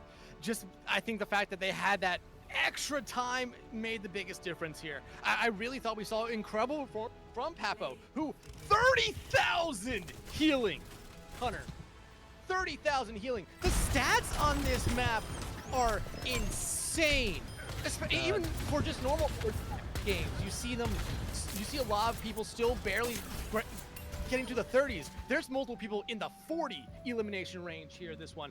Papo, I thought, was a standout. I thought the DPS line there for Pumas really did a lot as well. I don't think there's necessarily anyone I could point and say, you know, they struggled a little bit for Pumas. Garfo, on the other hand, like we kind of mentioned, it seemed like Tat at times really did play a little bit too aggressively. And when you look at the stats, hey, 49 elims, most in the lobby, also the most deaths in the lobby with 19. Yeah, there is some insane stat lines that I can't wait to look at a little bit more. But we got to figure out where we're going next, which is going to be interesting as to where we want to go. And to be honest, with where we're going, the playstyle probably isn't going to change a whole lot. And to specify, we're going over to Circuit Royale, where it feels like we could see the exact same things be run, and it wouldn't be surprising whatsoever. Yeah, absolutely. I'm still just kind of looking at stats here right now. I'm trying to give you some spoilers here early on. I mean, it's insane to see some of these stats right here. I mean, Raze had 49 elims as well, doing the most damage. Actually, the second most damage on their team by 11 damage. 11 damage there. There we go. 11. Oh, man. But either way, we know the first ban to come through, and it shouldn't be shocking at all. Like it. I really like it here. You ban out the Ramattra. That's something we did see Garfo play throughout that entire map right there. I think you want this ban here if you're Pumas. Again, we look at this map as more of a poke map, and while Ramattra, really known as one of those more brawly tanks, well, when they're outside of Nemesis form, they become a poke tank. So this is a really good map for them. You showed us that you want to play Sigma, a really good Sigma map, or we get to see teams go back to what they've been playing throughout the series here so far, D.Va and Junk Queen. That is definitely an option. But Hunter, when me and you talk about this map, normally we talk about the heroes that you don't often see that much. Mei, Iari, Zenyatta, Symmetra. These are heroes that this map really does work well for them. Hell, you can see Freya, still strong, but this is definitely a good map for them. Widow, Hanzo, Ashe, Cassie, the list can go on and on and on. We won't be seeing Widow because that's the second ban, but like this is a map that is truly, and we've talked about with a lot of our casting friends, this is a map that is truly one of those unique maps in the game because it kind of has its own little meta that's just outside the main meta. Yeah, 100%, and that's the situation we kind of have when we're in games like these, where it feels as though the meta sometimes goes out the door with some of these teams, just because some teams have like their hard preferences. But I think for the most part, we've kind of stuck within that area, at least in terms of like supports and DPS. Obviously, the Moira is kind of the oddball out of them, but it's good consistency, and I like what we're seeing from both squads. And this is a close 2-0 so far, but now it's a scenario where your back is fully against the wall if you're Pumas. You're still in a position where, again, you're relatively safe when it comes to the playoff picture, but at the same time, you could be looking better than 4th seed. You could be looking at a 2nd or a 3rd if you pull this one back. Yeah, absolutely. I mean, again, this is all dependent on whether or not the other series that we were focusing on tonight with Goodfellas and Zocorp does, unfortunately, stay a forfeit. At the moment right now, I believe it is still in that kind of zone, but you never know. They could reset everything and play another day. However, a win here for Garfo does lock them in, and it would go over to Pumas. Have to be staring at that series if it does happen, hoping that Goodfellas is able to seal the deal there. But coming out of the gate here, Hunter, like I said, I would expect to see Sigma at least from one side. Looks like Garfo is going to follow them here, and Zenyatta is on the table here for lock. I love that this is one of these maps where we get to see Zenyatta on it, because I feel like Zen is just underrated at the moment. Yeah, they're a glass cannon, but man, glass cannons are still cannons. Yeah, 100% there, glass cannons. Eli bringing out the Freya for the first time within this series. We'll have to see how much effective that's going to bring. We've seen a lot of the effectiveness from the Freya over the course of this entire season, less so now over the last few weeks, but it still comes out so often and can burn that backline away. And as you can see right now, Race has to be careful, and Eli has to do as well. They get super low there for a moment. And I mean, Eli, you're looking at them right now on the Freya. This is a good map for Freya, especially this first point. But on the attacking side, you really have to find your angles. That's the biggest problem just with Freya. Once you get up onto this bridge, I feel like you find a lot more value. But yeah, we'll talk about the Freya next time. Yeah, and Rock misses out, so FX lives for about an extra 2 seconds before everyone's going to be cleared out. And yeah, got to back out if you're Lamont. Take a big old fat reset as it's looking good so far, and Ray's already going to have a flux. I mean, hey, they've been able to build that up pretty fast here. Sense is not that far away from the Amp, and Lock not that far away from the Coalescence. The support stuff for the other side are the closest ones to their ultimate. Pop should be able to build up to that Amp matrix here and really just try to force back a Garfo here, which is what you need. Papo, though, they've been building these Coalescences really, really quickly. Ooh. Yeah, Lamont gets somebody from the death, and now Eli is the one going forth, popping up now over on that Genji. Raze tries to find the accretion, doesn't get it, still has senses to be able to care for them, but honestly, if you're FX and the rest of this Garfo squad, you're going to keep moving forward, keep adding the pressure, but it looks like for the time being, Pumas should be able to stabilize, but now they're caught in the corner. Yeah, and right now, they're just trying to find some way out of it. And, I mean, that damage is doing a lot here right now. Poplots is trying to build some space. FX are trying to do something. Senses, though, they get their own amateurs out, and they're starting to get peppered down, but you see what that does here to Pumas. Yeah, 100%. Keeping them pushed back. Everything's working out so good so far. Dystopia has that ult ready to go, but Lochu has theirs around the corner. Lickhead as well, but it's going to be them going down immediately as Papo goes ahead and pops it, and now we are potentially going to see them falling over Lickhead. Hoping to find something with the blade. Is slicing and dicing away. Got rid of one, but can't extend it beyond that, and we should be able to see a completion here of this first part. And with 4 minutes on the clock here, good amount of time, and gonna have a good amount of ults too. And Lamont getting off the Freya here. Didn't really mention that much because I don't think we had the chance that often. But onto the Soj, already finding Dystopia out there, has their own amp, who has their own overclock ready to go. But you look at Pumas here now. Blade, Flux, Amp Matrix. I mean, they are coming to it. Flux is ready here for Raze, and Locke does have that Coalescence. What are they going to use it for? Is it going to be for the Flux, or is it going to be for that Amp Matrix or Blade? It's going to be the interesting answer here. And hey, we do see Venture come back out here after being banned out last match. Yeah, 100%. Nice creation on FX, getting rid of them, and we should be able to see the cleanup coming through. Unfortunately, everyone's in a really weird position. Eli gets cleaned up, and Lamont not long for this world, as they'll be the complete wipe. And importantly enough, Zenyatta holds on to this Transcendence for the Blade. Yeah, and Hunter, we always talk about this. This is now a very, very difficult point to get back up to here. FX going over to the D, but now I like it. They want to be a little bit more aggressive. They want to be able to kind of disrupt that high ground a little bit more with Eli, Poplots, and L. Everyone can basically get up to that high ground almost easily here. And you already see Garfo just kind of having to just give up the space here some. Yeah, 100%. And now you got double support ultimates coming in on one side.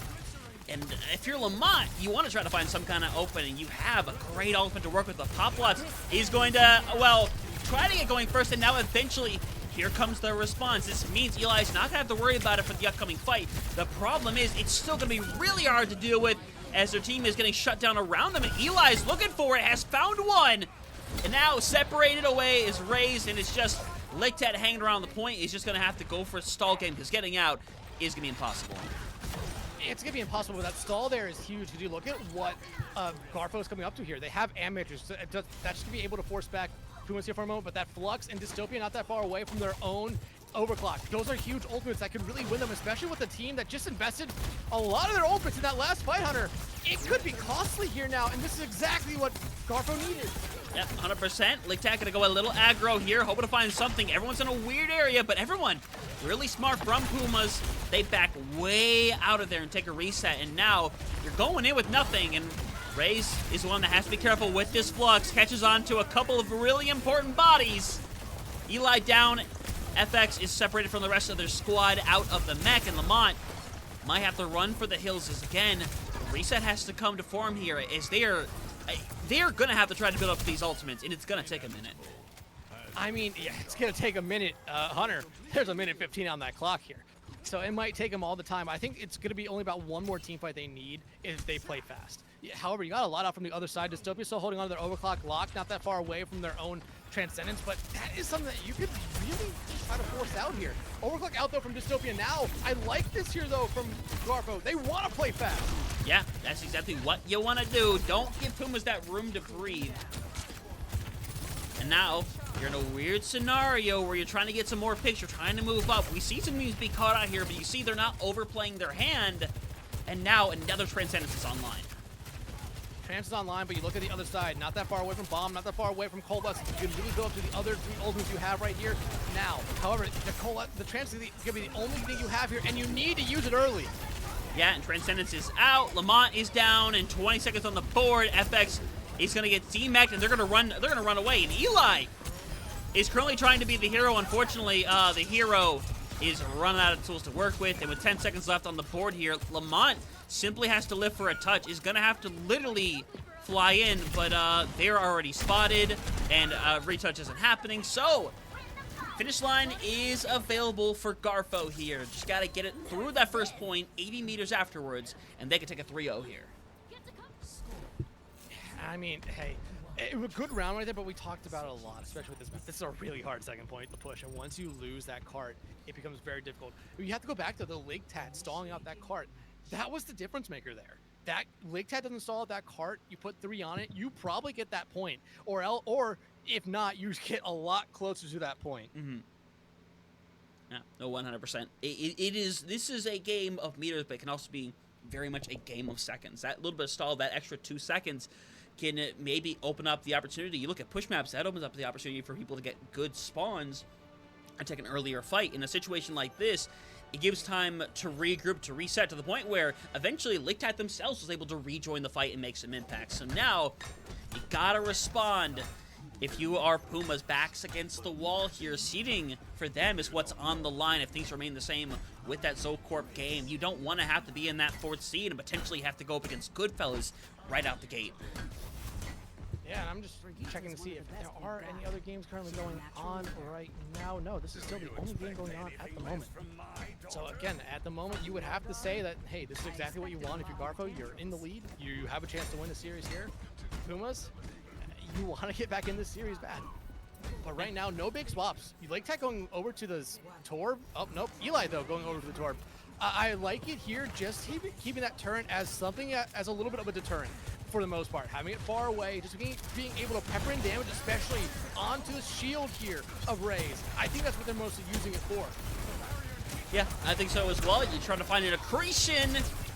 And there goes Litat taken care of really quickly, but it's not really going to stop the progress coming through here, as eventually you're going to see FX start moving up, but they still can get the Discord Orb on them. They're still going to get shielded out. It's going to be tough to deal with, but they are hanging around, staying alive, and can restabilize on the corner. Yeah, and right now, I mean, if you're Garfo, you're trying to find just some kind of opening here. What is it going to be? Is it going to be an early pick, or is it just going to be being able to at least get this cart back to that bridge here where you see a lot of teams do? You almost found Papo out, which would have been that early pick you were looking for. If you get rid of that Discord Orb, a lot opens up for you.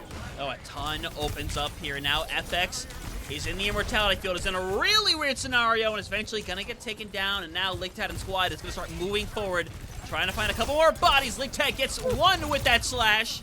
Has gotten two already this fight, as Lamont and Poplots have to go and run for the hills. Garfo in excellent position. And for the time being, Ultiman's actually still quite behind. Poplots the closest. Yeah, and I mean, I like what we're seeing here from Garfo. They putting two people on the cart. I don't like that Locke was the one that was so far forward, because now you see Raze basically trying to save him. They're doing a good job of it here. However, like I said, no ultimates online, but Ligtat finding Lamont. And we're going to see a touch here, right? No, we're not. They're going to give it up for free? I feel like it's a weird situation where maybe you almost kind of, I don't want to say you had to, but it feels like you would have thrown your bodies on. You would have given away more charge, and instead maybe you could stabilize. But the problem is, I don't even think they got the close spawns on their 5th anyway, so it's not like they can hit a full regroup anyway. No, I mean, their 5th died just as they were, just as a captive, so they've got the far spawns. Anyway, Overclock here out though from Dystopia. That damage coming up from the other side. Gonna basically make sure that Overclock doesn't find left. Yep, and now eventually Transcendence going to be activated, going to make sure to keep supporting their tank. Eventually Flux in the air. Weird situation, and Nano throw on your Zen. Nano?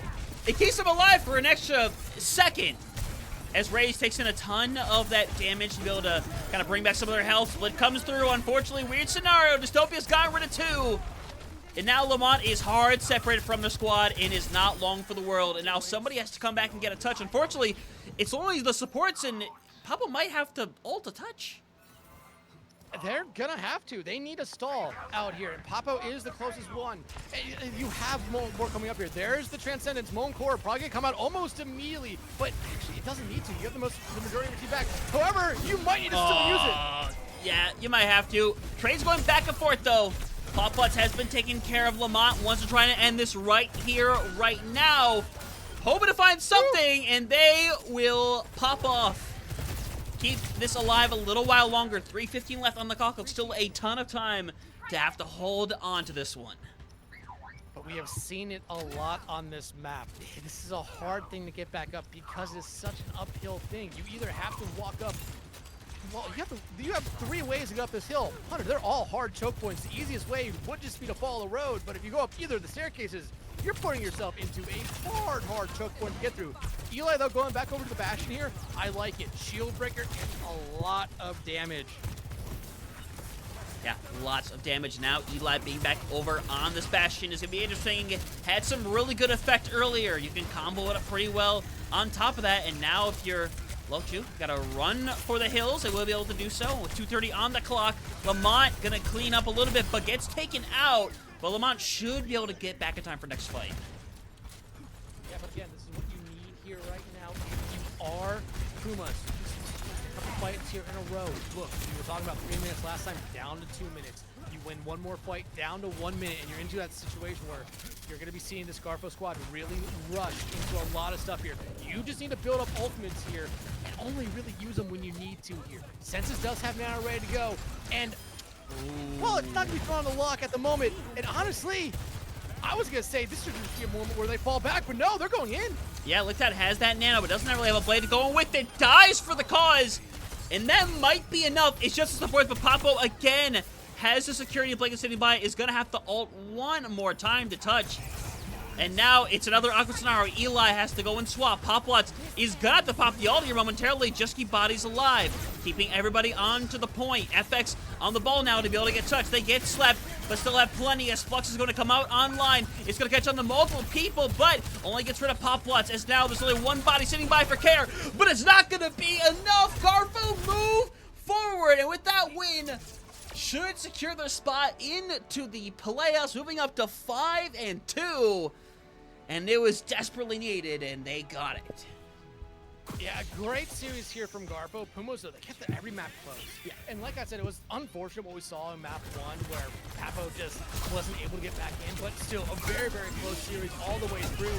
And Pumas, this is a team that I really hope is able to get into the playoffs. Granted, we don't know what's going to happen with Goodfellas and Zocorp.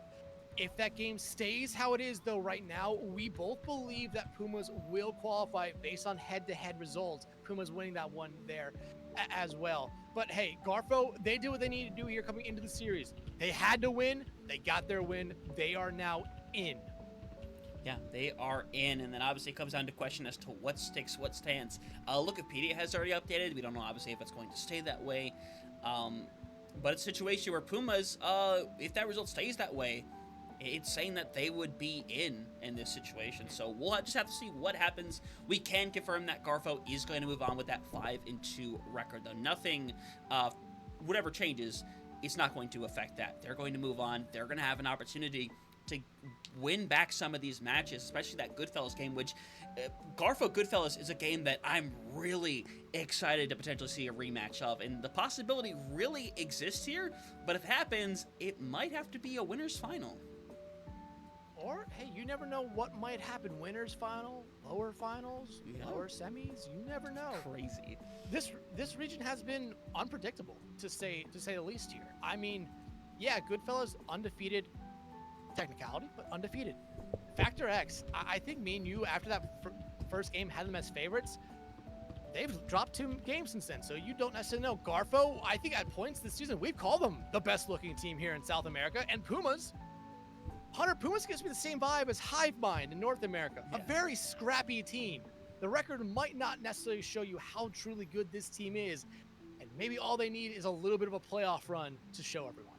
Yeah, I think that's what it's going to take right there, and I'm excited to see the squad right here because you said it yourself earlier. This was the team that barely even qualified to stay in Master last season. Had a big win at the end of the season, and now they're over here. They get these wins, and they're looking really good in the process. They beat what is going to be a playoff team within Pumas in 3-0 fashion. They've performed really good against the other 2 top teams, and now it's a scenario where I'm excited to go into that situation and be able to cover them once again. But, of course, with that being the case, that is it for the South America Master Division. Once everything is locked in place, obviously, we'll be able to talk a little more about it. Eventually, playoff brackets will be posted up. But we do know Goodfellas, Factor X, and Garfo are all in there. And if things stay the way they are, Pumas will be that 4th and final team to join them. Yeah, and like I said, I hope Pumas is in. I do want to see that other series be played. I do want to see that. And I want to see how that one comes out, because Zocorp has shown us throughout the season that they are still one of the better teams here in this region. Mm-hmm. And they really did catch their stride after losing that week 1 matchup.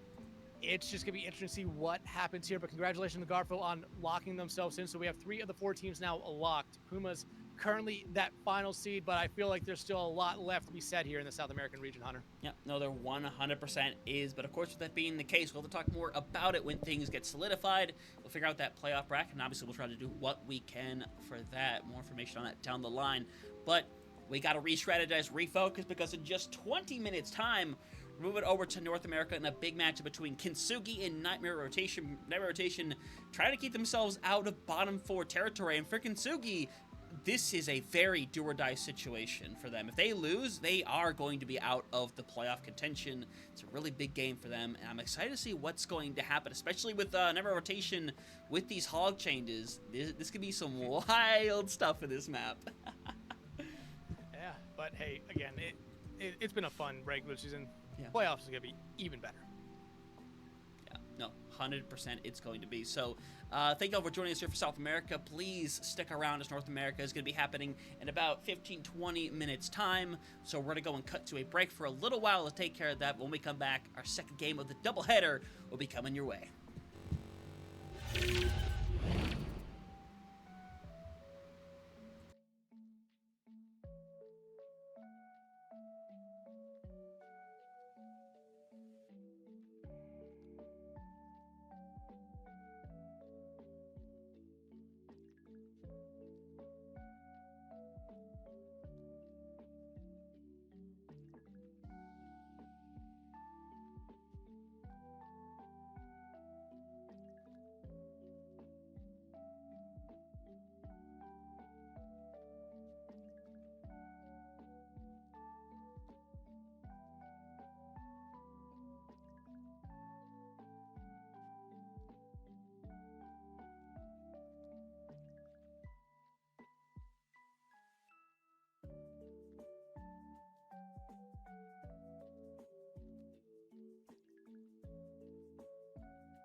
Ladies and gentlemen, welcome back from our break. We just finished up a pretty good match over in the South America region where Garfo secured their spot into the playoffs. And playoffs is a conversation here for one of these teams, Kintsugi, who's currently in a bit of a rough patch after an upset loss to In Control. And for Nightmare Rotation, their playoff journey is not going to come to form. However, this is important to them to stay out of the bottom four and be in potential regulation territory. If they stay out of that bottom four, they'll be able to come back next season into Masters. And Kintsugi, I don't think has any fear of dropping in the bottom four, but they technically have a playoff ability here.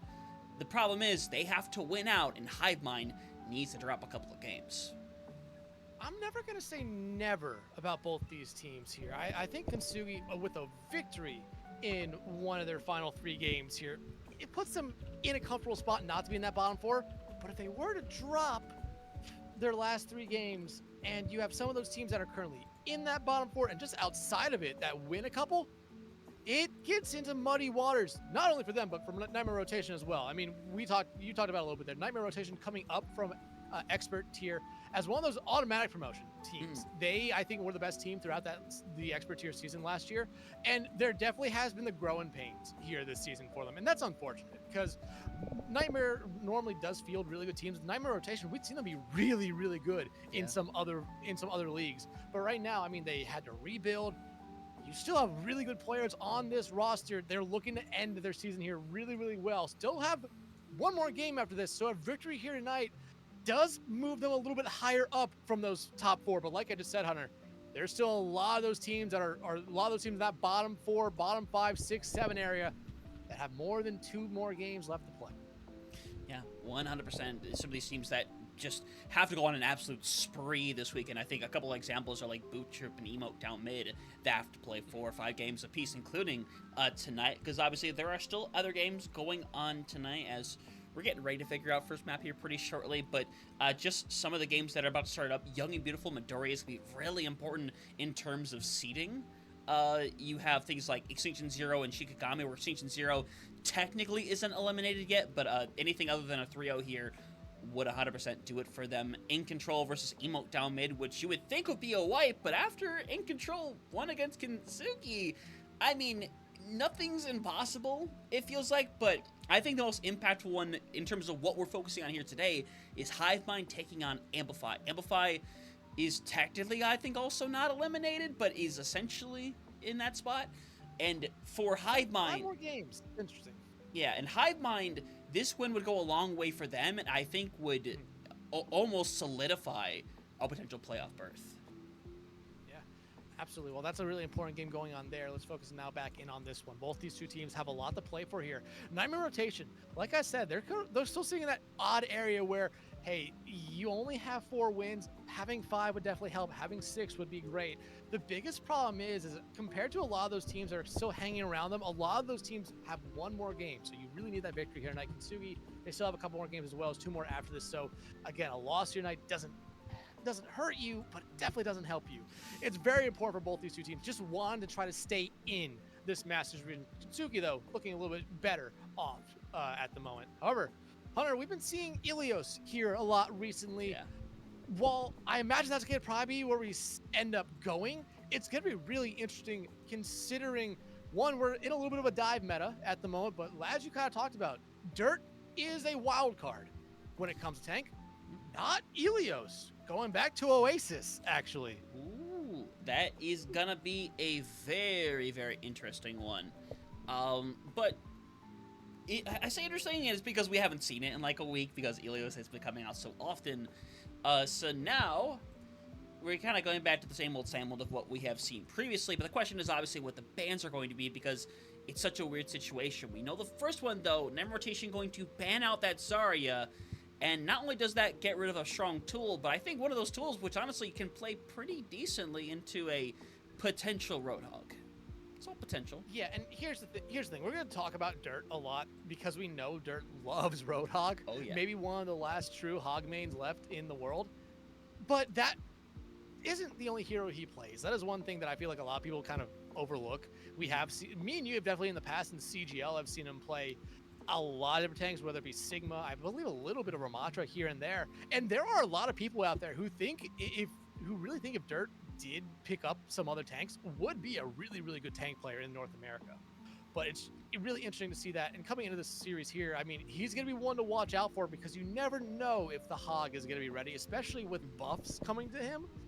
It feels like we're in prime time for Dirt to be going, pun intended, hog wild. I mean, it's 100% entering that territory, and it would not surprise me if that is the case. We've already seen some games where Hog has kind of come into play in EMEA yesterday, and it could potentially be the case here today for North America, especially with what we know out of Dirt. You know, it would not be surprising in the slightest, but we'll see what the case is going to be, as we're still waiting for everybody to finalize their lineups, make sure everything's in place. I don't imagine anything's really going to change up a whole lot. I think Santana sometimes comes into the lineup. That was the one change I saw already. Strider was coming in for Santana there, or so what? I believe there's Santana in game. They were coming in for them there. That would be the only real swap we would see. But hey, Zarya banned out here, Hunter. Who do you normally expect to see be that other ban? Is it going to be DPS? Because remember, we saw Tracer in South America earlier tonight. Or is it going to be something a little bit more predictable? Say like a Kiri, say like a Juno, a Lucio. I feel like Kiri might be an interesting ban here because... Actually, no, I think it would be Nightmare Rotation with the second ban. So Kiri might not be the ban. Well, I'm pretty sure Nightmare Rotation had the first ban, and they got rid of Zarya, which protects the Roadhog. So you would think the Kiri could be a good one. The question is whether or not you want to use the Kiri this early, because obviously it's one of those tools that if you're going to run a Roadhog, you're going to put a Kiri with it 9 times out of 10 because you're able to negate things like the anti-nades. So I'm curious to see if you want to try to use it this early on, because you obviously have two different options between, obviously you can't ban the Hog now, but that is eventually going to be a ban being used by Kintsugi, but it's also getting rid of the Kiriko to be able to stop the aid from coming through. Well, I'm not gonna say we might see a Hog ban throughout this series, because if the Hog just doesn't work, then it doesn't necessarily have to be banned out at all, in my opinion. But right now, about 30 seconds left to go here for lineups to be finalized here. Right now, though, I mean, we touched on it a little bit. These are two very important games. Kintsugi, they need victories here to keep their playoff hopes alive. Having 7 losses does make it difficult for them, but doesn't make it impossible, considering you still have a lot of teams in that top 8 right now who have 4 games left to go, and you could see teams just go on an absolute skid to end the season. Yeah, I mean, the possibility is there. We saw that from last season as well, where a team was doing really good, had a couple of really unfortunate games to end the season, and it really affected them in a lot of different ways. But either way, Sombra's a really strange one, but to be fair, I mean, I get it. Maybe it's a scenario where that's a long name. Maybe it's a situation where they know that the Sombra can come into play for Nightmare Rotation. Remember, you're able to see previous VODs of the past as, what's up? Someone has streamer names on. Oh, yeah, that is what that would be. That would do it. We'll figure it out. Yeah, 100%. We'll figure it out. Yeah, just waiting for Bandit to get into the lobby, and then we'll be ready, steady, go. Yeah, I mean, well, let's talk about what we saw in South America, because we could be seeing that here again right now. Very unfortunate, if that's the case. Yeah. Earlier tonight in South America, we experienced a bug from FACEIT, as one player did get the invite, but was never allowed to actually get into the lobby. It did take basically the series being considered a forfeit, lobby admins coming in to reset it, get everyone in to get that all back up. Yeah, it took about 30 minutes though. Yeah, it took a while to get that taken care of. We would have probably had a little more time in between games, but either way, I'm just happy we got to have that game in the first place. We happened to pick the only game that actually went on, which, you know, lucky us, obviously. But it's a situation where, you know, obviously you want every game to happen. You never want to see a forfeit from any team, anytime. It's just an unfortunate factor. It happens from time to time. Hopefully we don't see her today, as we're just waiting for, again, that 5th member from Nightmare Rotation. But to be fair, they're a team with multiple subs. They definitely have the ability to get people in here if smoke was missing. So I think it's just a matter of time. Well, both these teams have the roster cap at 7 here, and like we've already seen from Kintsugi, it looks like Strider going to be starting off map 1, Santana going to be out You do still have Virtual on the bench there for them. On the other side, it's Lucana and Arlanta, but looks like, hey, Bandits here. We're going to be heading in here to Oasis and Hunter. I'm going to be honest, this is a little bit of a fresh breath of air to be seeing Oasis back here. Yeah, I didn't think I would miss this map as much as I would, but I gotta be honest, I miss it. I like this map, but that's crazy. But either way, we're getting ready to get into this one. Of course, we are seeing it. Wait, is it Dirt who has the streamer name, or is that who it is? I think it's Dirt. It's Dirt. We're gonna see it's yeah. Dirt.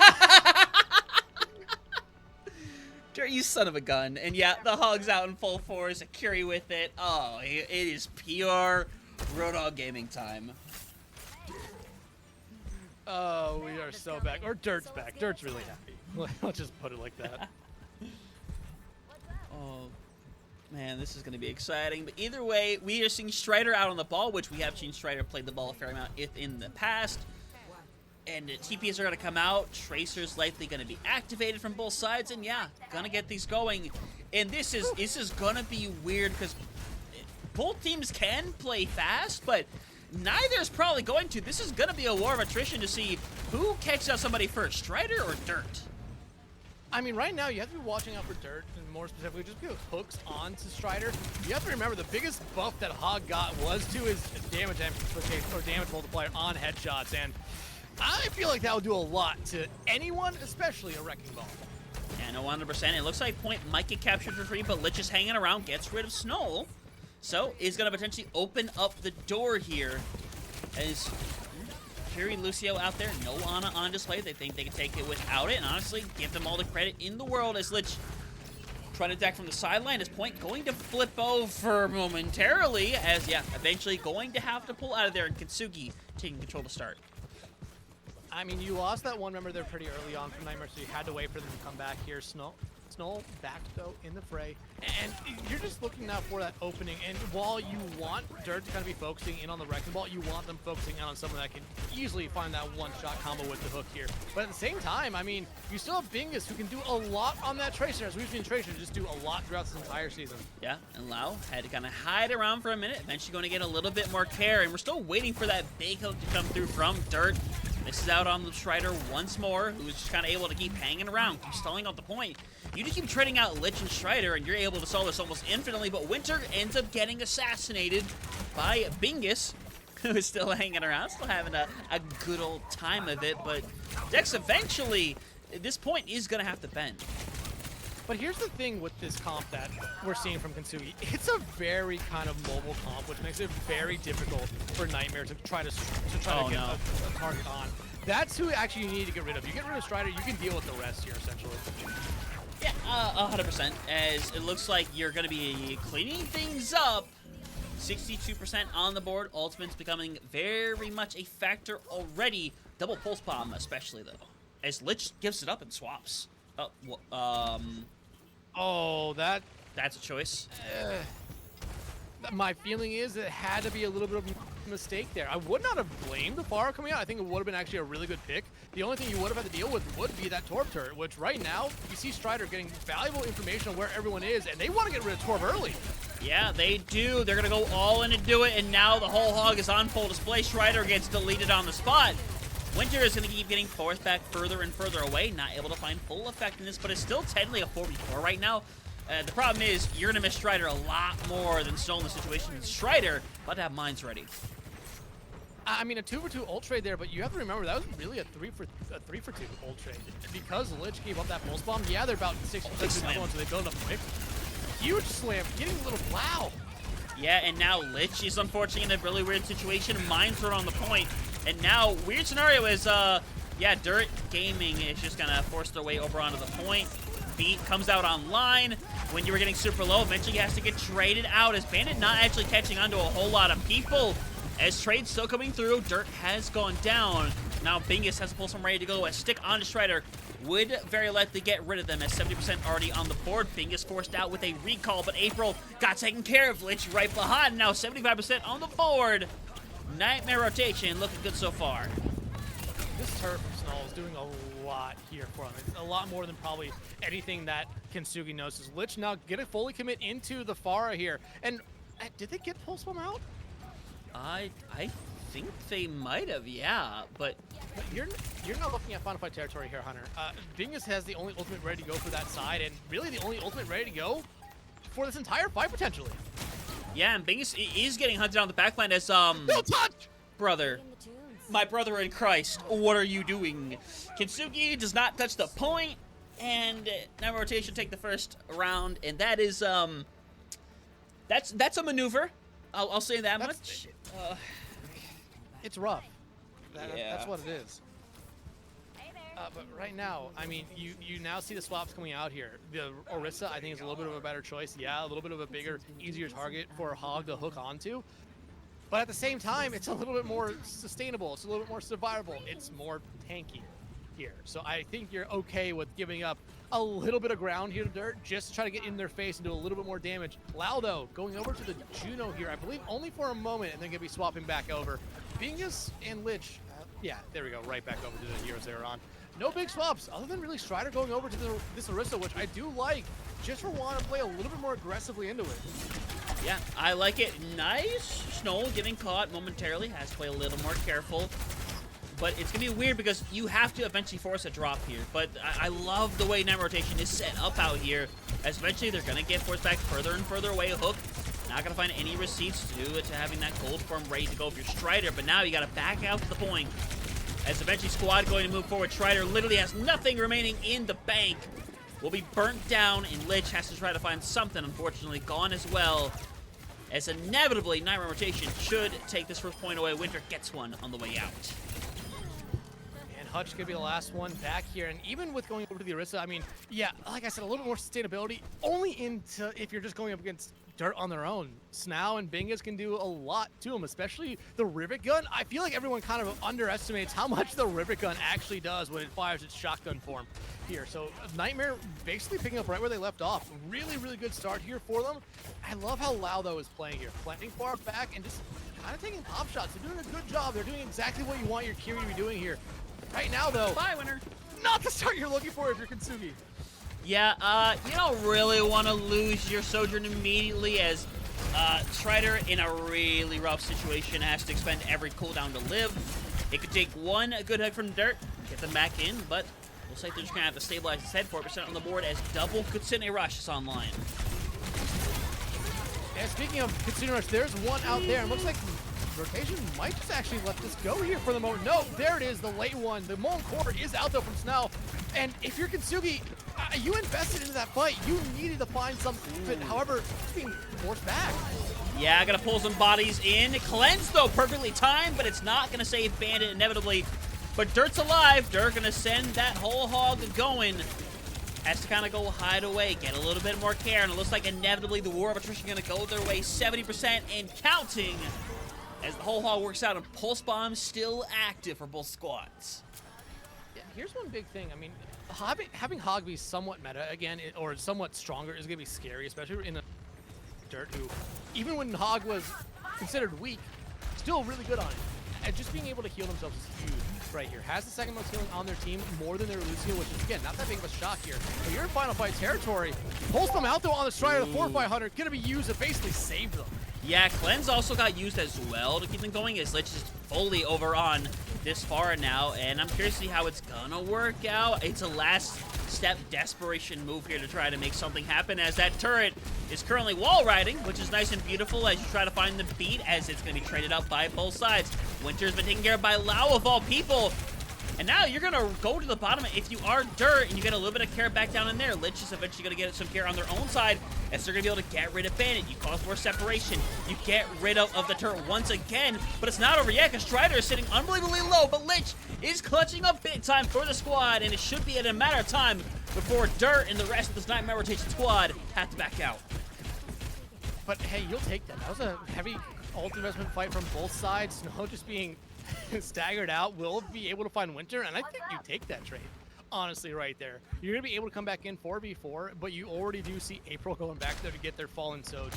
But you look at ultimates coming up here, Pulse Bomb, or Molten Core, Whole Hog, all about ready to go here. You only have the Terror Surge and almost close to the Barrage here, which you could combo, but it's one of those ultimates that you could, but is it the smartest thing to do? Well, that's something we're going to have to find out momentarily, as tank ults are going to be important. Tried to hook Strider into the hole, does not work out, and I think that's what Dirt might be aiming for. More than anything right here, it would make things a lot easier to work with. The Strider is going to have to pop the ult and just gets whole hogged. Holy cow. But it doesn't matter because Dirt, sitting at 1 health, April tries to run for the hills, does so successfully as it's just Fingers on the point. Has to take their death, and now 50% and counting. This Pharah working out beautifully. But here's the thing, you got both ultimates out there from Kintsugi if you're Nightmare. You're gonna have Molten Core, you're gonna have Pulse Bomb. You're not that far away from Kitsune Rush. You feel perfectly fine about that fight there. You got out what you wanted to get out. Now Kintsugi really has nothing here early on in this fight. It's a perfect scenario for you. Yeah, it's a fantastic scenario in this situation, and now you're gonna let loose if you're Snow. Gonna try to get Strider out, who's in a weird scenario. Eventually gonna push some bodies back, but needs to get some care as Lich barely hanging on. Strider gets hit with the Pulse Bomb, doesn't have anything to sustain with, and now with this Kitsune Rush, it could be enough, and ladies and gentlemen, it's looking like it is gonna be enough. Winter tries to go in with a Miracle, gets rid of one, but it's not gonna do it. Nightmare rotation take our first map away, and so far, looking pretty strong to get things started. And this is a good start for Nightmare. I think this is exactly what they were looking for with this Hog kind of playstyle back out from Dirt. Again, we hyped up Dirt, but everyone knows Dirt as this Hog player. Yeah. The buffs really do make Hog more interesting. Again here, making him stronger. But was it going to work in a competitive setting? I think that was the biggest thing that I was really questioning about here. And Nightmare Rotation is showing us right now that Hog is viable in the right hands. I'm going to say that. In the right hands, Hog is viable. Kintsugi did shut them down, but it wasn't consistent. That was the biggest thing right there. Kintsugi had their opportunities, but Dirt was just able to live for so long. Like I'm going to look at the stats here for this last map. Dirt, I mean, yeah, Dirt had one of the least amount of deaths in that game with only 3, almost 7,000 healing to boot right there. I mean, that's more than both Lucios in that map. Not combined, but just more than both Lucios. Yeah, actually crazy, some of the stats we end up seeing here. And it's an exciting first round, all things considered. It never felt like it was completely one-sided, but it became difficult for Kintsugi to do a lot in some of these fights. I love the swaps that they ended up making over to the Risa and eventually the Pharah. That worked out in their own ways. Unfortunately, when Strider does get caught out, there's not a lot that you can really do in that situation, because by that point, you've already expended some of the ultimates, or not the ultimates, the cooldowns, I should say, especially that cleanse that's come through clutch a couple of times. So it's going to be a question of trying to figure out what the strategy is going to be, and the strategy apparently is going to be, hey, let's keep it fast. They're taking us to New Junk City next. New Junk City and Kintsugi banning Torb. I like this. Yeah. Honestly, I felt Torb got way too much value than what you would normally expect for Torb. And I mean, even with the Pharah coming out there, Pharah was able to deal with the turrets pretty fast, but at the same time, it was just more of a distraction with that turret. You saw the couple times where Pharah was in a team fight, focusing on that turret. 1, 2 rockets going their way, and hey, 1 or 2 of their teammates is already almost dead. I like the Torb ban here. Get to see what else Snow has. And again, I still think it's the right move not to be banning out the Hog in this scenario. But now if you're Nightmare Rotation, I mean, they just got rid of a DPS. I don't necessarily know if you're going to go after a tank here, because it's not a protection ban unless you really don't want to be dealing with something on the other side. Yeah, there is a chance that maybe you get rid of the Orisa here. I think that's a really good possibility, to be honest. I think Shredder was doing a fair amount before, and I think when it becomes a linear in the sense of what we're going into with these faster compositions, maybe it's something you don't want to deal with at all. Maybe it's a situation where maybe you just ban out the Ana to be safe as well. Those are just a couple of possibilities, but we'll find out in a minute as we're to see the lineups finalizing. Strider, we'll see whether or not they end up swapping around. I think there's a really good chance, though, that they end up staying in. Yeah, I really do as well. Especially because the last time they made these swaps, they were almost instantly when the roster finalization came up here. So I think Strider's going to be staying in. I don't think Strider necessarily played a bad map last map. I just think that we truly got to see a lot of what the hog buffs were showing to us here. Biggest difference that I can really look at here, the DPS lines. Snow and Bingus just were able to do so much throughout that entire map. And Bingus, I mean, my bad, Snow, I mean, playing that Torb through the majority of that map got to the most damage. Almost 11,000 damage, more than anyone else in the lobby, which is just impressive. And like I said, the Torb going into the Orisa, while yeah, the turret is the one thing you really want to do, that turret gun or rivet gun is still, I think, a little bit overlooked or underlooked at sometimes with how much damage it can truly do to a big target like Orisa. Yeah, it really can, and it finds a lot of value in that sense. And when you are an Orisa, you definitely have your advantages over the Hog. That spear is really important to kind of work with. You're able to kind of spin out when you end up getting pulled in, and obviously, you know, you have your gold form to be able to sustain as well. But nothing really helps you on that whole Hog, and that's why the whole Hog, you'll see, it was used earlier as a deterrent. When you eventually saw Strider go in for that Terra Surge, Dirt literally just popped the ult and tore them to shreds. They got one on the way out, thankfully, but you're going to see that keep happening if we keep seeing the Orisa and Roadhog tank battle. Yeah, and I think that's another reason why if you're Nightmare rotation, you're not banning out the Orisa here. You're okay with that. You will gladly take that kind of trade-off right there, 1-for-1. Even if it means Dirt dying, I think you'll gladly take it because the whole Hog just does so much to even a fortified Orisa here. But nope, it is going to be Orisa. Going to be our second ban here as we head into New Junk City here in a brief moment. But this is a really important map. And I understand that's something we say a lot, but I think this is a really important map just for the series. Nightmare rotation wins it. They go up 2-0. I think that is great for them. It puts them into that spot where, hey, we talked about coming into the night. They really need to win one of their last couple games here just to make sure they have a little bit of a buffer, not only away from those promotion relegation spots, but those automatic relegation spots as well, because there's a whole bunch of teams with 3 wins now. Yeah, and it's going to be very insane at the end of the day as to what's going to go down, and that's why these games today are so incredibly important.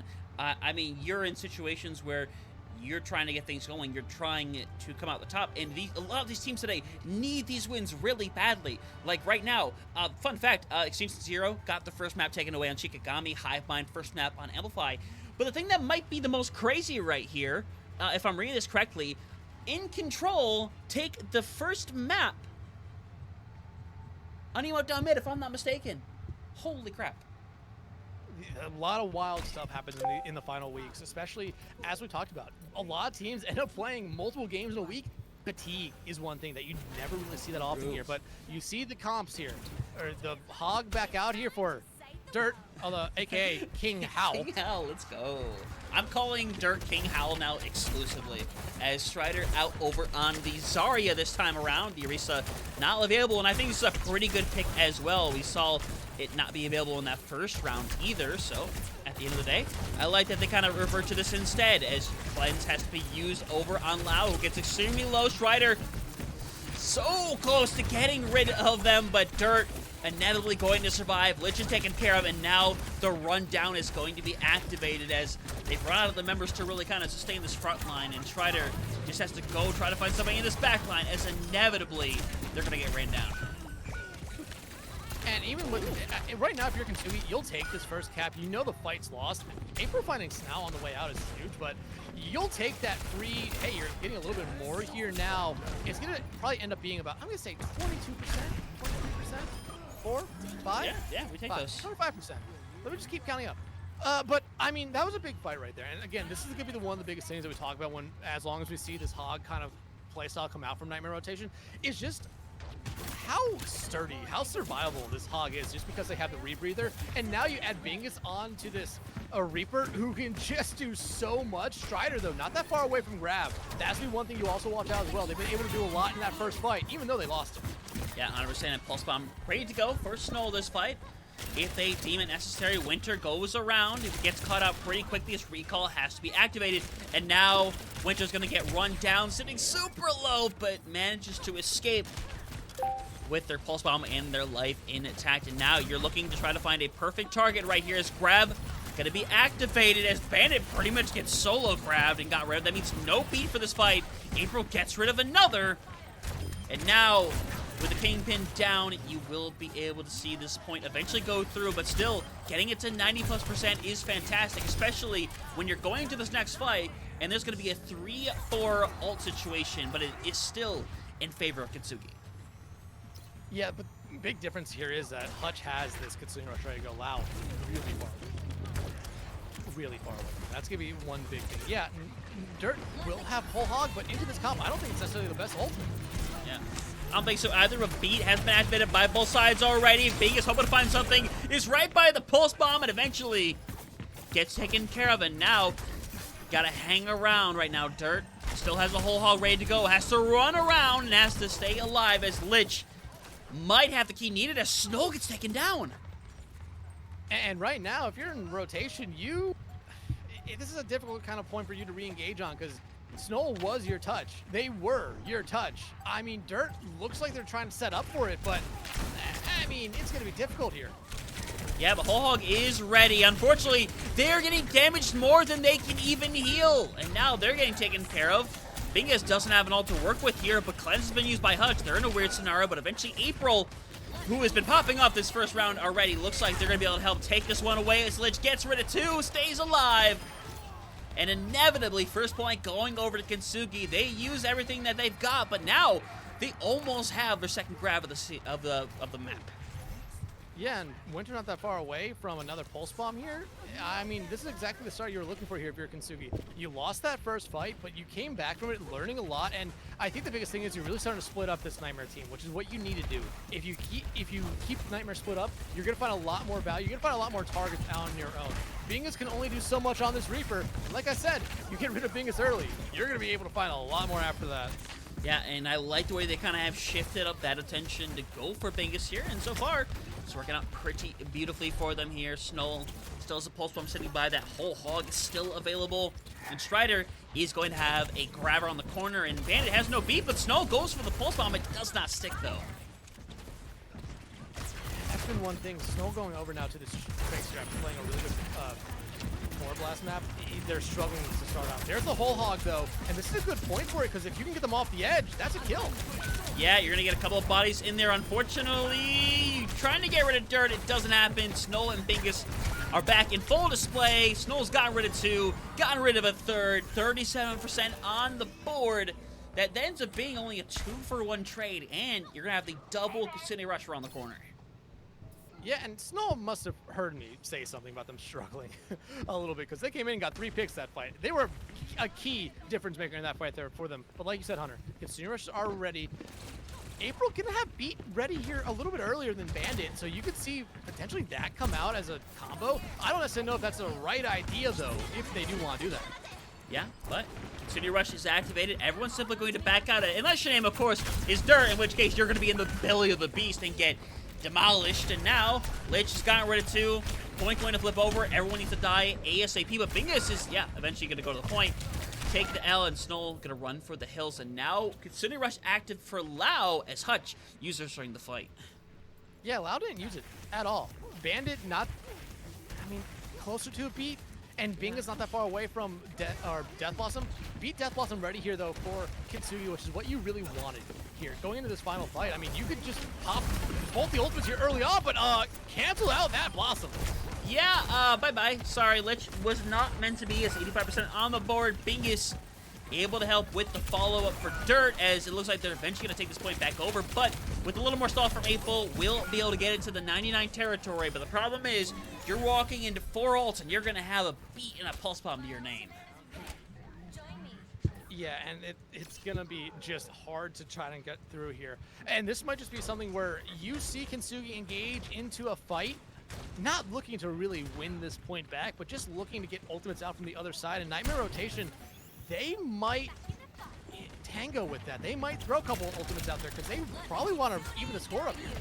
Yeah, they might. Now you got to be careful of how you want to try to use this beat. And here it comes out a little bit early, gets traded out here from April. And now you got to wonder what more you want to use here. Bingus still has a Death Blossom ready. Is hanging around. Is still trying to be quiet. Eventually trying to go for the hunt. Whole hog being used. Everything being used. And the grab comes online. It gets used, but it finds nothing. This is going to turn into a 1-to-1, and unfortunately Strider wishing they would have hung onto that one. I mean, a couple. Well, it's not a 1-to-1. That was a 3-to-1 or 3-to-2. Heat came out from both sides. Tank ultimates came out from both sides. Winter used Pulse Bomb as well. That was a pretty heavy ult fight there, and one that I don't think me or you necessarily expected. But now coming into this next one, Nightmare does have a little bit of a better advantage, just having both their DPS ultimates here. However, we've seen Hutch be able to find early picks, which goes a long way, because Nightmare, they've been kind of back and forth with whether they like to invest in fights when they're down one, or they just like to back out and regroup. Yeah, we'll see what the case will be here in the situation where you're going to have a bit of room to work with as Winter's already gone, and now Bing is pretty much solos April. Lich is still hanging around, though. You gotta wonder whether or not they're willing to pull the trigger a little bigger, and in fact, they will. They'll get rid of one. Biggest is still hanging around, has all the care in the world, and unfortunately for Strider, it's not gonna work out as inevitably taken care of. And now Winter makes their way back. Hutch is hanging around, so now Snow has to play carefully, and as a matter of fact, after this recall, they might have to surrender the point, but they have reinforcements. They have reinforcements, and that was just unfortunate for Bingus there. They got very low. Winter making the smart play right there, but just needed to get rid of Snow there. However, Pulse Bomb continuing ready to go here for Nightmare. Nothing on the other side, and Hunter, this is one of those moments where this map could really start to get away from you here for Kintsugi. Yep, double ults out, nobody dead yet, so you should just be able to hit the good old stabilize button, but Strider, he's getting punished hard as Snow gonna go back inside, Hook going to miss. As you're gonna be able to restabilize, and Strider desperately needs to work up to a grab. They're not that far away from it. They've been able to build pretty quickly here, but looks like Nightmare, I thought was almost going to give over the point here, especially not having any ultimates, but I don't think they know that Kintsugi doesn't necessarily have any. Uh-oh, yeah, and that is, Snow is just going to start cleaning out the house, and again, I don't agree with the grab here. Lau goes down. Unfortunately, King Hao still hanging around. Beat activated as point. Currently over in the favor of Nightmare rotation, trying to stabilize. You still have this ability to let the whole hall go, and there it goes. And now, nobody can even make it back easily anymore. Winter can maybe get a touch. Lich goes directly on the point, gets moved off immediately, but Pulse Bomb going to stick. Cleanse comes out to be able to stop it from coming through, and now you're hoping for an amazing one. But the bubble there! Strider had the bubble active, walked in front of April to eat the hit, and now Nightmare rotation gets shut down. And give it up to Kintsugi there. That was a long, hard fight. And just being able to keep that contest alive was huge. However, you now look at them, ultimate ready to go for them. Bingus now, both have their ultimates ready to go here again. So you still look at it, that case, as a little bit more favorable towards Nightmare, but Strider has been able to build the grabs pretty quickly here. And if they can find an early pick, you do not know how far that will actually go here for Kintsugi, especially if Dirt's the one who falls. Yeah, and Bingus is hanging around in the back and has the Pulse Bomb ready to go. Not a Pulse Bomb, a Death Blossom, I should say. Little more impactful, but Bingus is not going to be able to find any value of it. And now, Snow might be able to get another touch. And in fact, will be able to get another touch, as you got to get everybody back here. Oh, with the touch. Lau is back, but whew, they teleported with barely any health. I'm surprised they lived that long. But Kintsugi, whew, they really fought through a lot at this point to just make sure they get it here. Now they're on the cusp of winning this map, evening up the series, which is a huge thing for them here. Grab Death Blossom, ready to go for them. Really good spot here as well as we are heading to, I think, a more favorable point here for them as well. Lau does have Kitsune Rush. Bing is still holding on to the Death Blossom. So again, it's going to come down to what's the better ultimate here, the grab or the Kitsune Rush. My heart will always say the grab, but Kitsune Rush is still just overall strong. Yeah, 100%. And Bingus and Lich both have their Death Blossoms individually. You're going to see Bingus go potentially for it, but gets pulled back into the grab, and there he is, Lich trying to pull it out. And it's going to work out beautifully, shut down. And now, fantastic combo comes through. You're going to have both support ultimates and a Pulse Bomb right around the corner. 2 for 1 right there for Kintsugi. You come in on top, so you're okay with investing a little bit more. And like you said, they're about to have 3 ultimates. Nightmare's about to have 3 ultimates, so it's still even. You love that fight there if you're Kintsugi. However, you really just need to win this team fight here, in my opinion. And granted, easier said than done, as that's the case for a lot of stuff. But winning this fight basically puts you into final fight territory for Nightmare, and the Kitsune Rush, I think, is the way to go. Yeah, and Bingus hits nothing but air, unfortunately, with that Death Blossom. We'll try to hunt somebody down, but unfortunately, he's just going to have to go die on the point. One more reset available. Kintsugi could be tying this game up, though, as Snell's got to run for the hills. Yeah, I mean, like I said, that was a huge fight there for Kintsugi. They win it. They only invested, you know, 2 ultimates. 1 ultimate, my bad. And they're still holding on to. Nightmare, yeah, they're going to build up 3 in this fight, but we've seen it before. Playing a little bit fast sometimes does win you fights early on, and Kintsugi, that's all you need to do here. Also, we have seen a team not touch. Yeah, it's happened once before, but this time, not going to happen as they're taking this big fight on the outside. And in the process, the point is currently getting flipped over, but it might not matter with Dirt being gone. No whole hog left. Lich has gotten rid of 2, and Kintsugi looking like they might be moments away from ending this second map and tying up the series. Snell obviously wants to try to make the difference there. He's going to be able to stick the pulse bomb. Cleanse though comes out. As Bing is still hanging around as Snell gets rid of another, but it might not be enough. You're trying to desperately race back to the point. Unfortunately, they are going to be just short as Kintsugi tie up the series. Yeah, I mean, a good map here for Kintsugi.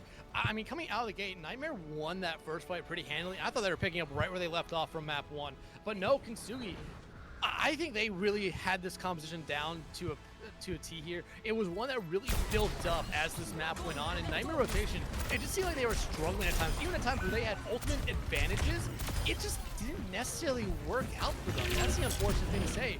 Kintsugi, though, I don't know, like we said, this series goes a long way for them. A win keeps them in the hunt for a playoff spot, but at the same time, also moves them further away from those promotion relegation games.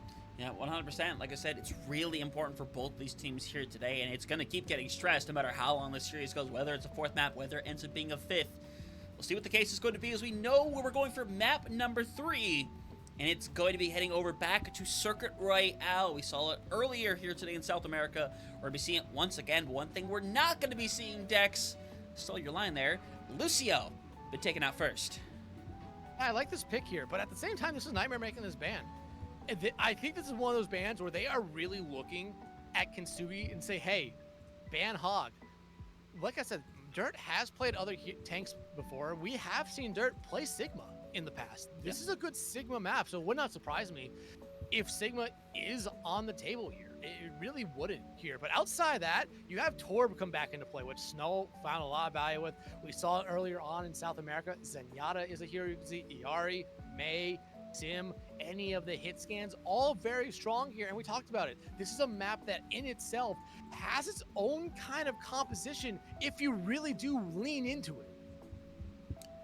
No, 100%. And they've got a lot of success from simply leaning into it. And now, the biggest question for me here, obviously going to the ban situation, is what do you really want to get rid of if you're Kintsugi? Because I don't think this is the time to pull the trigger on the Hog here. I think when you eventually are going to have to go into a situation where you're going to have to, after this, go to either a hybrid... wait, no, it's not. Because the combination is what? Hybrid Flashpoint, right? Pretty sure it's the combination. So we just saw Flashpoint. Yeah, so it would have to be pushed after this. That is when I think that Hog ban should 100% come into play. So I'd be very surprised if the Hog ban came up here, when instead you could probably go into the DPS department and find something else that you just simply don't want to deal with. That's really interesting question of what is it going to be? Is it going to be Tracer? We've seen both teams play Tracer.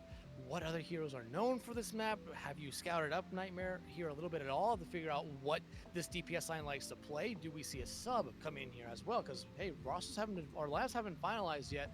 And like I said, this is a map where you can see some heroes, Mei, Sim, any of the hit scans basically come out and find a lot of value. So you're trying to really metagame this here a little bit. Well, at the same time, Hog, like you said, a little bit better on push maps to have that ban, but if you're Kintsugi, you might just want to get up 2-1 in this series.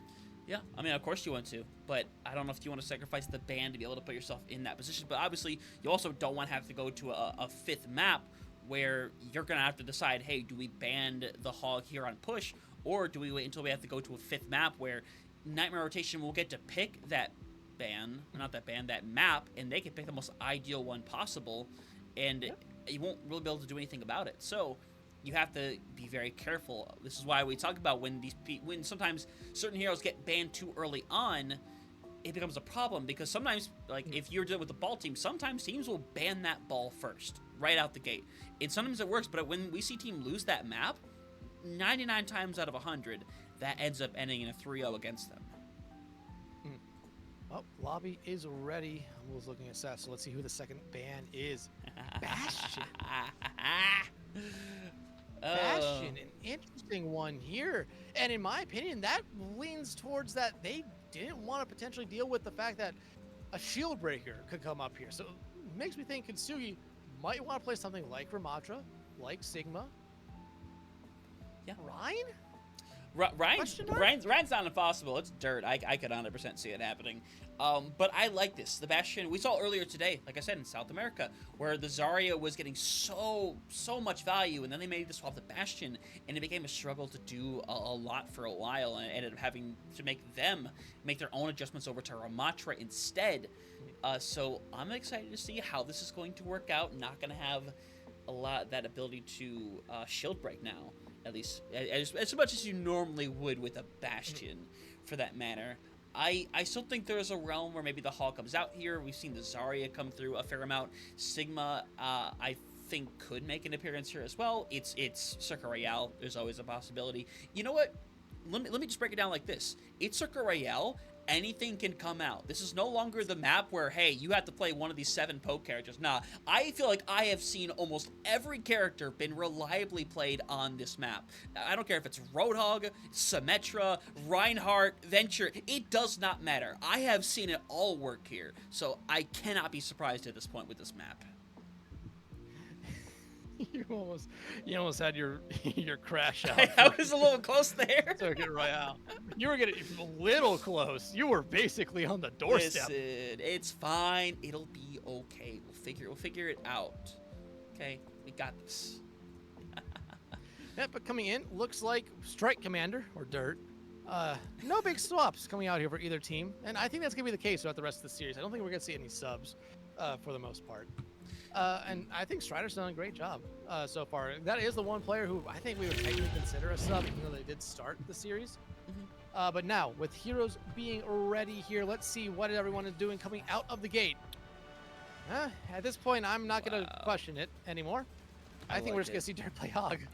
But the other side. I'll focus on that support line here in a moment. The other side, though, kind of what I expected. Hit scans. You see Hanzo come back out here. Hanzo, this is one of the maps where he finds a lot of value.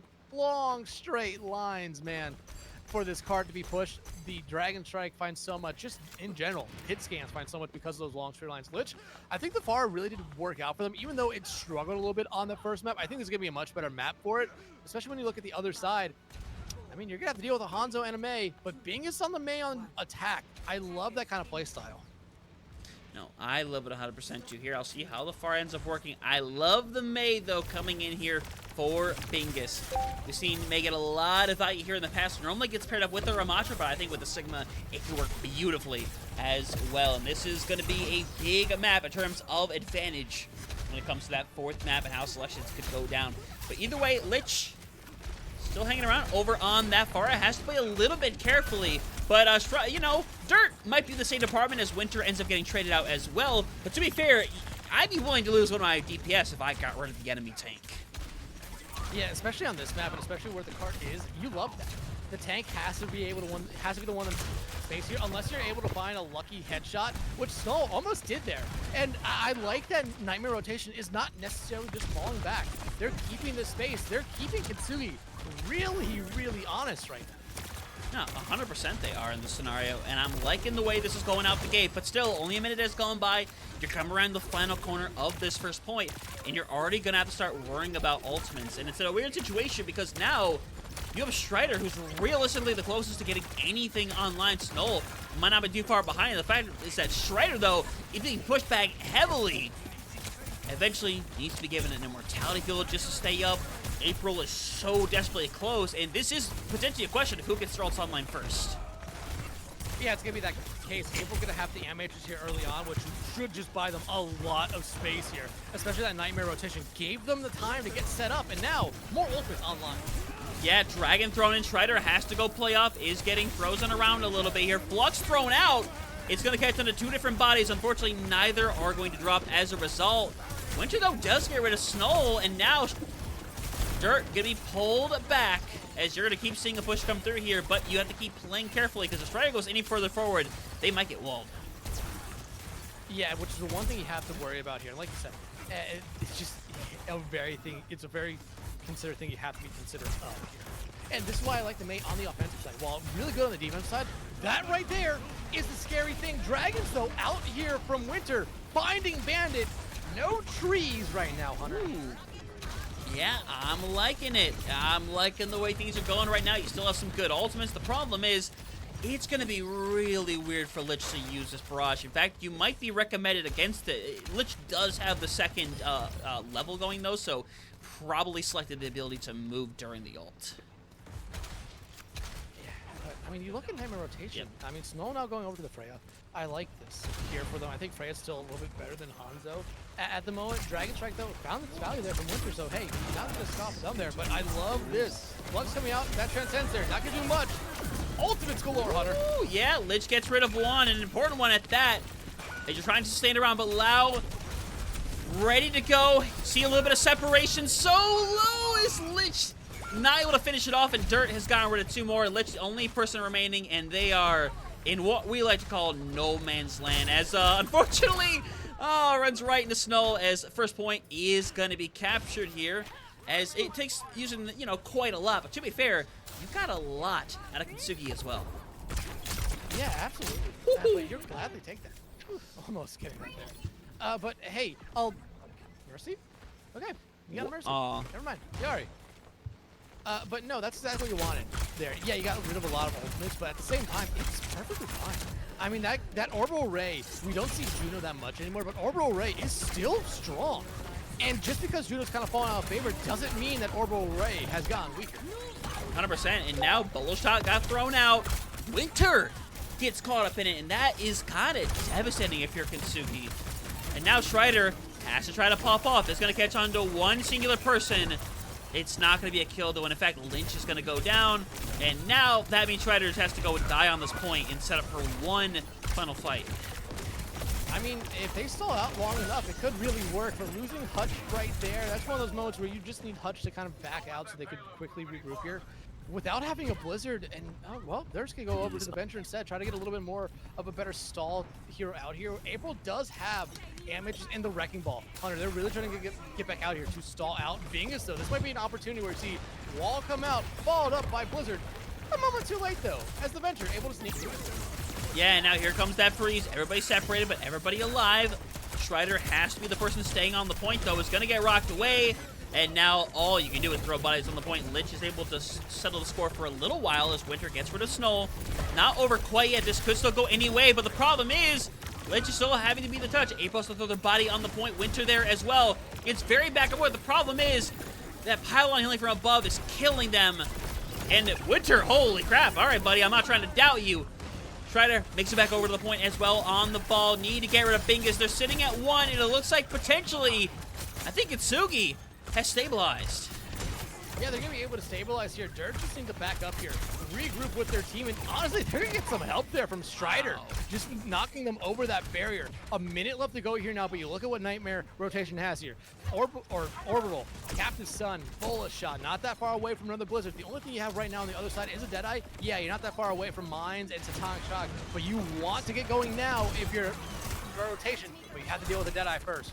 Yeah, and able to eat that away, so everything is all good. Winter, though, is in pretty rough territory. Gets taken care of. Captain Sun being thrown out, ready to hit a couple of bodies. Nobody going down quite yet, but Hutch eventually will, and it looks like that should do it. Lich is going to get rid of one. It is going to send the trigger. Unfortunately, I don't think it's particularly going to matter. You might get rid of them, but Bingus shuts it right down. TP ends up being used here, so Winter is going to be able to touch one more time, but that should realistically be it. Yeah, bodies being thrown on. They'll stall out to basically the overtime touch as a minute and a half on the board as Snow looking like they're going to swap. And I think we're going to see a lot of swaps come out here. Snow going over to Cassidy. I think the other side of Winter going over to the Cassidy as well. I was going to say Strider, a little bit of a late swap there. Going back over to the Sig. Lich now back to the... Okay, they're still swapping. Wow. no casts. Back to the Hanzo for Winter and Lich now on the Mei. I like this a little bit better now. You get into this third point. Mei finds a lot of value. Just with Ice Ball going almost essentially across the hallway, puts anyone on the enemy team in a really, really tight spot. Yeah, it's 100% a rough spot here, but freeze on the table, minute left. It's a winnable situation, but you gotta find the value out of it because you still... You don't really have anything at this moment if you are Kintsugi. So if you come away with this fight win, you're sitting in phenomenal territory coming up to that next fight. But you also would love to get that freeze or that flux out in this exchange. But right now, that card is just freely flowing. And they're okay with that. They are perfectly fine with that because you get to this choke right here, which is a very hard one to get through. Blizzard out. It's not going to find anyone, but it is going to buy him space. Yeah, and Flux activated, does catch onto one body. Fortunately, he's not going to make the difference, and with that being the case, Dirt is in no man's land, gets walled off, frozen away, getting deleted. Now, that fight went on too long, so now 15 seconds on the board. Snoll's going to die late. Bingus has to team me back, but a touch here is going to be really tough. Yeah, it's going to be difficult. It's going to be really difficult. You're going to need some swaps. Dirt going over to the Malga here, but I just don't know if anyone can necessarily get back in time. Actually, Lau is there. What? And they're adding on to the meterage here, which is huge. Can Dirt get back in time? Just barely. Yeah, but it might not be a whole lot here as it just ends up stalling the game for another 15 seconds. But you said a couple extra meters, and who knows, maybe that will be the difference as they're stopped just before the end. And all things considered, still a pretty reasonable push. But Kintsugi had this ability to kind of stabilize a lot of these fights, and it comes down to them taking back that fight on second point. Because if not, there would have been an extra, like, 2 minutes on the clock if you were Nightmare rotation. Oh, yeah, Kintsugi, they did everything they needed to do there. And, hey, they stopped them before they were able to complete the map. You gave yourself a win condition here. And if you're Nightmare, hey, you still have a win condition. You just have to make sure they really don't get into the hotel. Kintsugi, though, like you said, they were able to stabilize a lot throughout this one here. But at the same time, I mean, Nightmare struggled immensely. I mean, it took them almost to overtime on the first point to get the cap, almost to overtime the second point to get the cap, and then you would have gotten a cap in overtime on third point if they were able to do it. I think Kintsugi played a really, really good defensive side, and Nightmare was just able to find ways to cap those first 2 points here. Now, no big shocks coming out of the gate. I'm surprised that we're seeing a Juno mirror, just by how often we've seen Juno in the recent history. I'm not against it. I'm very much for it. Mei's makes sense. Hanzo's make sense. I don't think I've seen a Mei Hanzo DPS line or mirror maybe since Overwatch 1. Yeah, it's definitely been a minute since I've seen it, but at the end of the day, again, it's Circuit Royale. Crazy stuff happens here all the time as Lich going to go back over to that far that they made work for quite a bit of time over on Oasis. Going to see whether or not they can duplicate any level of success, as it looks like, yep, they go for the hit, and they're probably going to go make that swap right back to the Mei. Oh, Venture. Ooh, okay. No, I like Venture here. Like, I think Lich found a lot of value with Venture. I think Venture is just a really good stall kind of hero out here, and Dirt almost getting rocked out there is huge, but that ice wall, a little bit too far back there for it to really find much value there for Bingus, but still, you want to hold this first choke point right here, and Nightmare trying to, but still, Lich, Venture is strong. Yeah, I mean, Lich has been kind of doing a lot throughout this entire series, no matter what hero have they been on so far. And now you're going to move on forward. Lots of damage coming through from Hutch. Helps get rid of Lau. And now, this first point hold, I don't even think calling that a hold is even appropriate. Yeah, it's done. It was a bobble. I mean, it was in their hand for a moment, and then it fell out. But you talk about Lich going over to this Venture, and it's been such a difference maker already. Just being able to do so much in the backline, Venture's still incredibly strong. That's what I think a lot of people are still finding out. But now Bandit going over to Lifeweaver is an interesting one, and I think it's just because they want Dirt, Bingus, Snoll to play a little bit more forward, a little bit more aggressively, and they want to be able to get them out for free, especially someone like Dirt, who is playing one of the slowest moving characters in the game. Yeah, and Bingus just unfortunately right in the middle of that chaos, and Kintsugi moving on forward, still under 5 minutes on that clock. Bingus is going to take a hot minute to get back, nearly catching out Snow as Strider coming up to this Flux, which could be extremely massive to taking this one over, because that card is steadily moving forward and hasn't stopped thus far. And, I mean, right now, Dirt will have Flux here very soon, but I don't necessarily know if it's going to be enough to, or in time to really stop this card. Actually, it's going to be just enough. Yeah, and it gets canceled out, actually, by Bandit, I'm pretty sure. Due to that, it ended up, oh yeah, it goes through. And now, Strike Commander going to try to find one of their own. Gets the rock, though! Canceled. Now that's what you're looking for right there. Hutch, though, could be the difference maker right now. Getting close, Strider getting super low. Cooldown's right around the corner. It's not going to matter, though. Lich making their way back into the scene as Lich is going to hide around and maybe going to try to find a back cap. But, yeah, I would. No way, right? I don't think you would. You would definitely hear the Venture burrowing in the ground, so I think they're just going to wait for the rest of their team to come back here and get a fight going before they try to potentially back cap. But Bandit and Bingus back there just to hold it. But this is a huge team fight victory there for rotation. Again, Hunter, we talk about this point a lot. This is a very hard point to push because of how vertical you need to move to get back up to it.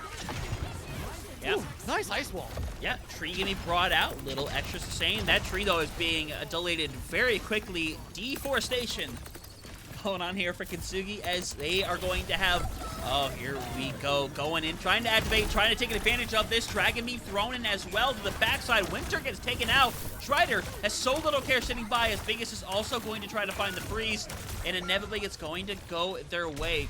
It does take quite a bit, but to be fair, I mean, Kintsugi spent equally as much, and now their momentum has come to a complete halt. And look, Strider going over to the ball instead. Hutch now going over to the Kiri. I mean, you're starting to see like this is a hold that is difficult to get through. Winter now going over to Cass as well. Almost wholesale swaps coming out here for Kintsugi. They don't want to have this go another fight where they end up losing because you're almost in the 1-2 fight territory, and all those fights will do will just build up ultimates here for Nightmare rotation. But finding Snow out early has been huge. They've been able to find some huge picks. Yeah, very back and forth already. Lich being down, though, is a bit of a crux, and now with Strider being over on this ball, I wouldn't call it desperation at this point, because it can find a ton of value as Bingus is separated, eventually has to be pulled away. Bandit, though, ends up being taken care of after getting rid of that pull, and now Strider causes the chaos in the back line, gets rid of Lau, and now we're seeing the bodies fall over. Bingus is just going to stall over, and unfortunately gets knocked away and can't stall anyway, so 3.5 minutes on the clock. Essentially have to get into finishing map territory, as so far seems like maybe they've gotten the momentum back.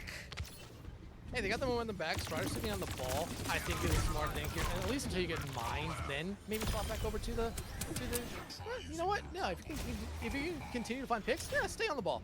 I was gonna say swap back over to the Sigma here. I think that would be the right thing to do. But hey, if Wrecking Ball finds value, especially against Nightmare rotation here, it's gonna be what you need to stick with. Mind out here pretty early on. I say, well, try to get rid of Dirt. Yeah, and Dirt is trying to survive, and well, did momentarily before dropping down to the pit below Mines. We're back into a 4v4. Winter hangs above. They should be able to get this thing to the corner realistically, but oh, Dirt gonna go over to the Mauga now, as they got to get their way back into the fight, and unfortunately, nothing standing by for them anymore, but plenty of ults going to be online here when it comes to Nightmare rotation. How's it going? And yeah, a lot of ults get going up here for Nightmare rotation. You're going to have Kitsune rush for the other side, but if you're Kitsune, you might honestly just be holding on to that, waiting for some, because right now, you have the time bank, but I think the Ice Wall just stopped it! I think it might have, but Bandit still goes down, but Lich ends up taking a very awkward trade. And Lau and Bingus are both going to invest here, but to be fair, credit to them, while they weren't needed, it kind of all happened at once, so I can't really blame one, but both being used is something else. Yeah, and I was going to say, you see a lot of swaps coming out here, almost wholesale swaps. April being the only one that's sticking with their hero here. Everyone else swapping. Strider, Zarya, now Lit, Hutch, Winter making swaps here too. Is it going to be a little bit too late? I don't know. That Orbital Ray might just be able to do enough here to really push them through, but they need to build up some perks here this fight. Or, hey, if you can find an early pick, you never know what could happen. Yeah, and now Snell hanging around, still has a Deadeye. Has had it for a hot second now. Strider back over on that. Sorry, it's also really interesting as here as they go. Getting rid of the tree is going to be priority number one. Unfortunately, Lich again goes down early. Deadeye activated from Snow, who is just ready to start taking people out of here, but still gets rid of two, and There was a moment of potential work there going down. Unfortunately, Strider does take care of one, and actually, I would say maybe could get out, but unfortunately not. And right now, if you're Nightmare, you look at the time bank here. A minute left to go. Granted, you just used your last couple ultimates. Being as closest one to an ultimate here, Blizzard, huge, Dirt, close to a cage. But at the other time though, look at the other side. They're not really gonna have anything this fight. This is gonna be primarily a dry fight. If anyone's gonna get ultimates, it's gonna be very late in the fight. And Hunter, at that point, you are really gonna have to make the consideration: is it final fight? I would say at this point, yeah, you've got to consider it such. But the thing is, you can play the long game a little bit here because you're trying to build for ultimates, especially Strider, who just has to keep playing safe around the corner, keep delivering all this damage in. Because Strider, no matter what, should beat Dirt when it comes to that ult charge. Too much. But Hutch is going to be able to open up this corner, and I think you let this go pretty aggressively. They try to take this positioning, and that's exactly what they're going to do. They take positioning. Bingus has gone down. You're able to start getting this right up to the point where, unfortunately for Dirt, they're going to have to force their way over onto the point. It's now hoping to stay alive. People got to stay honest. They're getting hunted down, taken care of, and now a Graviton Surge is inevitable, but it's not even going to be needed. Kitsugi get it to match point, and hey, Nightmare Rotation making them work for it, but Kitsugi, as soon as they got that momentum back, man, they kept rolling. Yeah, and I mean, they're picking up right where they left off from last map, and they're just keeping it going, which is what you need to do in a series like this, especially for both these teams that are playing for a lot at the moment. Kitsugi, though, again, playoffs is something that is still on their mind, and a win here tonight goes a long, long way. Bingus can play the game. Again, Kitsugi is the one that just has such a better showing here this map. Nightmare, they really struggled. Like I said, their attacking side, yeah, they almost completed the map, but it took them overtime, almost overtime points 1 and points 2 to get the caps. And almost got it in point 3, but it just wasn't enough. The fact that Kitsugi had over 4 minutes going into that final point, or about 3.5 minutes, my bad, going into that final point push, was a big difference maker because they could take that time to make those swaps, build up to ultimates. Yeah, we didn't see him at the end, but it was just the fact that they were getting them ready just as they finished that map, which would have been something that I don't think Nightmare Rotation really could have done anything against. Yeah, I don't really think so either, but now they get an opportunity to be able to clap back here, and I love both of their selections here. They're going to take us over to push, obviously, only mode left available, and it's going to be Coliseo. And importantly as well, the Wrecking Ball has been removed. Not only takes away one of Strider's tools, but also will protect the Roadhog in this situation, which means if there's going to be a Roadhog ban, it's going to have to be a potential map 5. But I think at this point, like I said coming in this series, is Hog necessarily something you need to be worrying about? Because, I mean, we didn't see Hog at all from Dirt. We saw it teased on Circle Royale, but we saw Sigma. And I thought Dirt did a good job on Sigma. That was one of the other tanks we know he plays. So, again, it's not necessarily that big of a surprise to see that he did really good on it. But it's one of those questions where I posed to you at the start. Do you really want to ban Hog? I think if you can figure out how to beat Dirt on the Hog, it's a lot better just to deal with the Hog, which is something I feel like we saw in map 2, where they really did shut them down. Yeah, I mean, they really did, and it's something that has yet to really be seen in this situation. But I feel like the Hog still found a pretty good amount of value. Obviously, it found value within that first map that Nightmare Rotation ended up winning. And it's a situation where if you go to that 5th and final map, you're going to have a scenario where Nightmare Rotation wouldn't be able to select the map first, because obviously Kitsugi would have that honor, but the ban would still go towards them. So it's a complicated situation, is what I'm trying to say, essentially. But if it's going to happen, it's going to happen on 5th map. But I don't know. I pretty much never answer your question of whether or not they're going to fall back into it on this map or not. I think they're going to. I think there's a really strong point. But I don't know. Oh, no, I would definitely expect... Actually, no, we're not going to see the Hog. Dirt's actually out. Lucana coming in. Oh, shoot. That's it. So, I mean, I think it's still a little bit of a curveball out here right now for Kitsugi, because I just don't know how much they prepared for Lucana coming in here right now. And if you're Nightmare, I mean, still, if you're Nightmare Rotation, you're not in that bottom 4 just yet. I don't think you're going to be bottom 2. But still, there's a lot of teams that have a lot of games to come here. A win here is something you desperately need, just to kind of at least push that barrier, or be able to, push yourself up a little bit, give yourself a little bit more of a cushion. But it's going to be a big map, and Lucana is going to be coming in here and has to do a lot of work on that tank.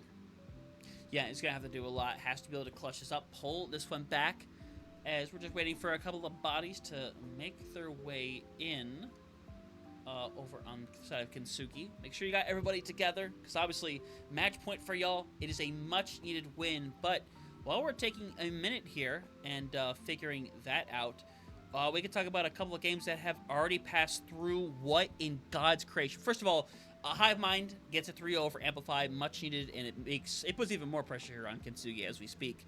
But I don't know how it happened. In Control takes down Emote down mid in 3-0 fashion. I didn't see that because Emote down mid is a scary team. Is a scary team just in general. However, I think they've lost a couple in a row now. Yeah, 2 in a row for them. Yeah. Extinction Zero got a much needed win against Shikigami to keep their very small hopes alive. And for Shikigami, that puts them even further down the stretch of, like, they could be bottom 2 now. It's going to come down to Tanuki in this situation, who still has to deal with net rotation Young and Beautiful. And Shikigami just has 1 game left against Iliad Artemis, and it feels like it's a must-win for them, honestly. It's a crazy situation. But that's what this final week is all about. Stuff you just didn't expect to happen, it just happens. And this is what makes FACEIT so fun. Yeah. But right now, heading into Colosseo, Lucana coming in here for the first time. No big swaps on the other side. It's going to be really interesting to see what we see from Nightmare just in this one. Are we going to see a little bit more brawly from them? I think that might be the way we go. Or is it going to be Dive? That would be really fun to see. Dive would be incredible to see in this situation. Do I think it'll happen? I don't think so, but I think it's definitely open here when you get into push. I think you can make almost anything happen. I feel like we've seen almost anything happen on a push map. Even Colosseo, a map that feels so linear in comparison to the others, but I think a lot can come out. But both teams, obviously nothing final until we get out of the gate, but I think right now you're being really honest here if you're Kensuke, and honestly, if this stayed as it was, wouldn't surprise me in the slightest. Yep. Ooh, I like the Zarya duel. I do too. Okay, Snull. Okay, Snull. Okay, Snull. But outside that, I mean, we've been seeing a little bit more Juno here than I thought we really would. Snull sticking on the Widow. Ooh, interesting. I don't hate it, especially with this first fight point where you guys see it around the bot. Long sight lines. Widow finds a lot of value. Yeah, a lot of value. We'll see if we get any early picks. Well, the thing is, what this is going to do is just the knowledge that there is a Widowmaker is going to make you play a little more safe than usual. Nearly gets rid of Winter with a headshot. Not fully charged, though. So going to have to back out a little bit. You see everybody separates immediately into a left or right side. And that's what you have to do when you walk into that. Strider, it's super low. And Snow doesn't have anybody to go contest them either, so they're able to kind of hang back as Winter eventually takes too much damage, as Lau and Snow are just able to kind of basically do whatever they want to do, honestly. And Strider is just taking a lot of damage, but Lich and Hutch doing a lot. They're kind of going to be able to eventually find their, however, it will matter in the end, as Kensuke picking up right where they left off here. First minute gone, getting a team kill. That's going to basically net them, I believe, about 25 meters for free. And you look at Lich, Death Blossom ready to go. Hutch not that far away from a Kitsune rush, and Snall. The Widow, yeah, I knew it was only going to be a one-life thing. Even if they won that fight, I think they would have been heading back to make the swap over here to the Soj. Yeah, 100%, as they are going to make their way back. Strider added back into the fight. Snow, like you said, making that swap over. Bingus staying on that Reaper. I'm liking it a lot. Question is how much is Cesaria going to be able to find for Lucana, making their first appearance in the series? And an important one is Lich! Helps, clears the house. Strider there to help assist. Another team fight completed, and that bot is going to keep on chugging forward. And it's going to be very close to forward spawns here at this first checkpoint. You should see Nightmare rotation get back out here and test it, but it's going to be very, very close. Granted, Nightmare will have ultimates to play here with. Kitsune Rush is still going to be online, and Hutch going to have theirs first. Yeah, April, rough scenario, but is able to stay alive. Hutch and Lau both have Kitsune Rushes. The question is who is going to be able to pull it first. And it looks like, I think it's probably going to end up being Hutch, because Strider needs all the care in the world, but instead, they're going to back out, go play back towards the center instead. And I like this kind of play for them. They got the barrier pretty far, fall back. You want to build some of your other ultimates here. Kitsune Rush is out there from both sides, Hunter. This could be a pretty heavy fight. Yeah, and weird trades coming through. Strider's the one that really needs to stay up.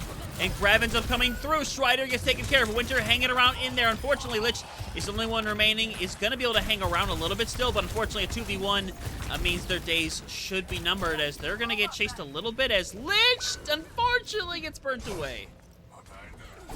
But you have a big lead here, 7 minutes left on the clock, so that first 3 minutes gone, and you will have Grab and Beat in this fight here for Kintsugi, but you're going to go up against a lot on the other side. Beat, Death Blossom, Overclock. I mean, right now, if you're Nightmare, this is the one where you need to win another fight here in a row, even up this score line, or even up the meterage, because one more fight win will basically get you two around the same point, but I like what they're doing here. Falling back, regrouping. You know Grab is ready on the other side. Oh, yeah, now the Beat being activated as well. April not able to get a whole lot. And I'll look back at that one later. But it looks like this fight, yeah, very much taken care of. But did get sold away momentarily as Strider dying on the point. Bright side, though, is that you do have your grab still, and Bandit used the Beat. Bandit used the Beat, Snow used Overclock. You don't really only have to deal with the Death Blossom, which you know is probably ready at this point. And I mean, you're going to be able to come out here and play pretty aggressively. Like you said, they have Death, they have Grab, they have Blade. Not that far away from the Death Blossom, which Lich used last time to really open up that second fight. Yeah, 100%. And now we're getting close to potential lead flipping over. If I am Strider and squad, I am ready to drop down and find a grab. It's going to go. It's going to grab onto two different people. Lynch combines, gets rid of three. That's going to settle that fight right then and there. Allow out Snow. Going to run for the hills. Unfortunately, the hills have eyes, and they'll take care of them as that's going to be a nice fight win. Good combination for Lich and Strider. And now coming into the next fight, what's going to be the thing that really pushes this fight towards Kintsugi here? Is it going to be the Blade? Is it going to be Hutch building up to a Kitsune Rush? That's going to be the big thing here. Bingus does have Death Blossom, which could really do a lot, but I think you kind of have to wait for either the Blade to come out, or you have to almost use it immediately. They're not going to be using it immediately here, so they're probably waiting for that Blade to come back out. But again, we're seeing the teams kind of back up. They don't want to take a fight right now. They want to be building up towards something else, and I like that, especially as you find Bingus, so now you don't have to worry about any ultimates. Yeah, no, I think Winter might go for this, honestly. It wouldn't surprise me, because you are really trying to get yourself towards that checkpoint. Honestly, you might not need it. Lucana has gotten taken care of. Lau and Snow and Bandit have to all run for the hill and keep going. Someone is stalling out the cart right now, but inevitably is going to get forced away as spawns, close ones, are all but confirmed here for Kintsugi.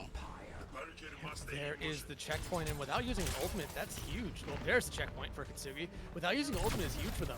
Bingus had that ultimate ready to go, but finding them out early just kind of ruined anything that they wanted, that Nightmare wanted to do there. Yeah, 100%. And now with this Kitsune Rush, they are going to be able to keep getting all of this space. And now Blade coming through. Bingus, again, not able to pop the ult. And now full support's eventually going to get cut away. Winter gets rid of two. Strider helping finish, and this lead is continuing to grow. Yeah, it's going to continue to grow. They're going to hit the 100-meter mark. I don't think they're going to be... They might actually double the lead at this point here, but the fact that Bingus is still holding on to this Death Blossom has now kind of... It's been a while, but now it's working out for them a little bit better. You're going to have combo potential here right now with the grab from Lucana, but Strider also has their own grab ready to go. Yeah, and Bingus decides whatever you can do, I can do better. Gets rid of four. Bandit seals the ace, but literally just completing the same exact combo. And hey, it works out. You find four, but you're going to have to deal with Kitsune here pretty fast. The forward spawns should get reset. If not, it's going to be very, very close. However, Beat ready here now for Nightmare. That should really save them when Strider decides to pop their grab. Yeah, 100%. But here we go. Grab online, and they do the combo once again. Lich, though, does go down in the process. Fight not quite over yet, but it's going to be really tough to bring this one back. Strider able to help get rid of Snow, and inevitably it will come through. But bright side is forward spawns did get taken away, so April, it's going to take a minute to get back here. But it is a Lucio, so you're not that concerned, but you already kind of see Kintsugi kind of just sitting back for a brief moment. Knowing they're not going to fully engage with this, they're just trying to see how far they can actually get it here. They're going to actually have a little bit of a favorable fight here, in my opinion. Beats are going to be ready for both sides, but Hutch and Lau both should build up Kitsune Rushes as well. It's going to actually be a pretty even fight. I thought it was leaning more towards Kintsugi, but Hunter, I really think whoever finds the first pick here is going to end up on top of this fight. 100%. And now, going to see who's willing to pull their B first. It's April. Bandit Knee-jerk reaction, gonna throw it back as well. Considering rush here. Hutch doesn't have theirs ready though. Has tried to build it up. Is trying to throw everything they can into Strider. Unfortunately, just shy of getting it.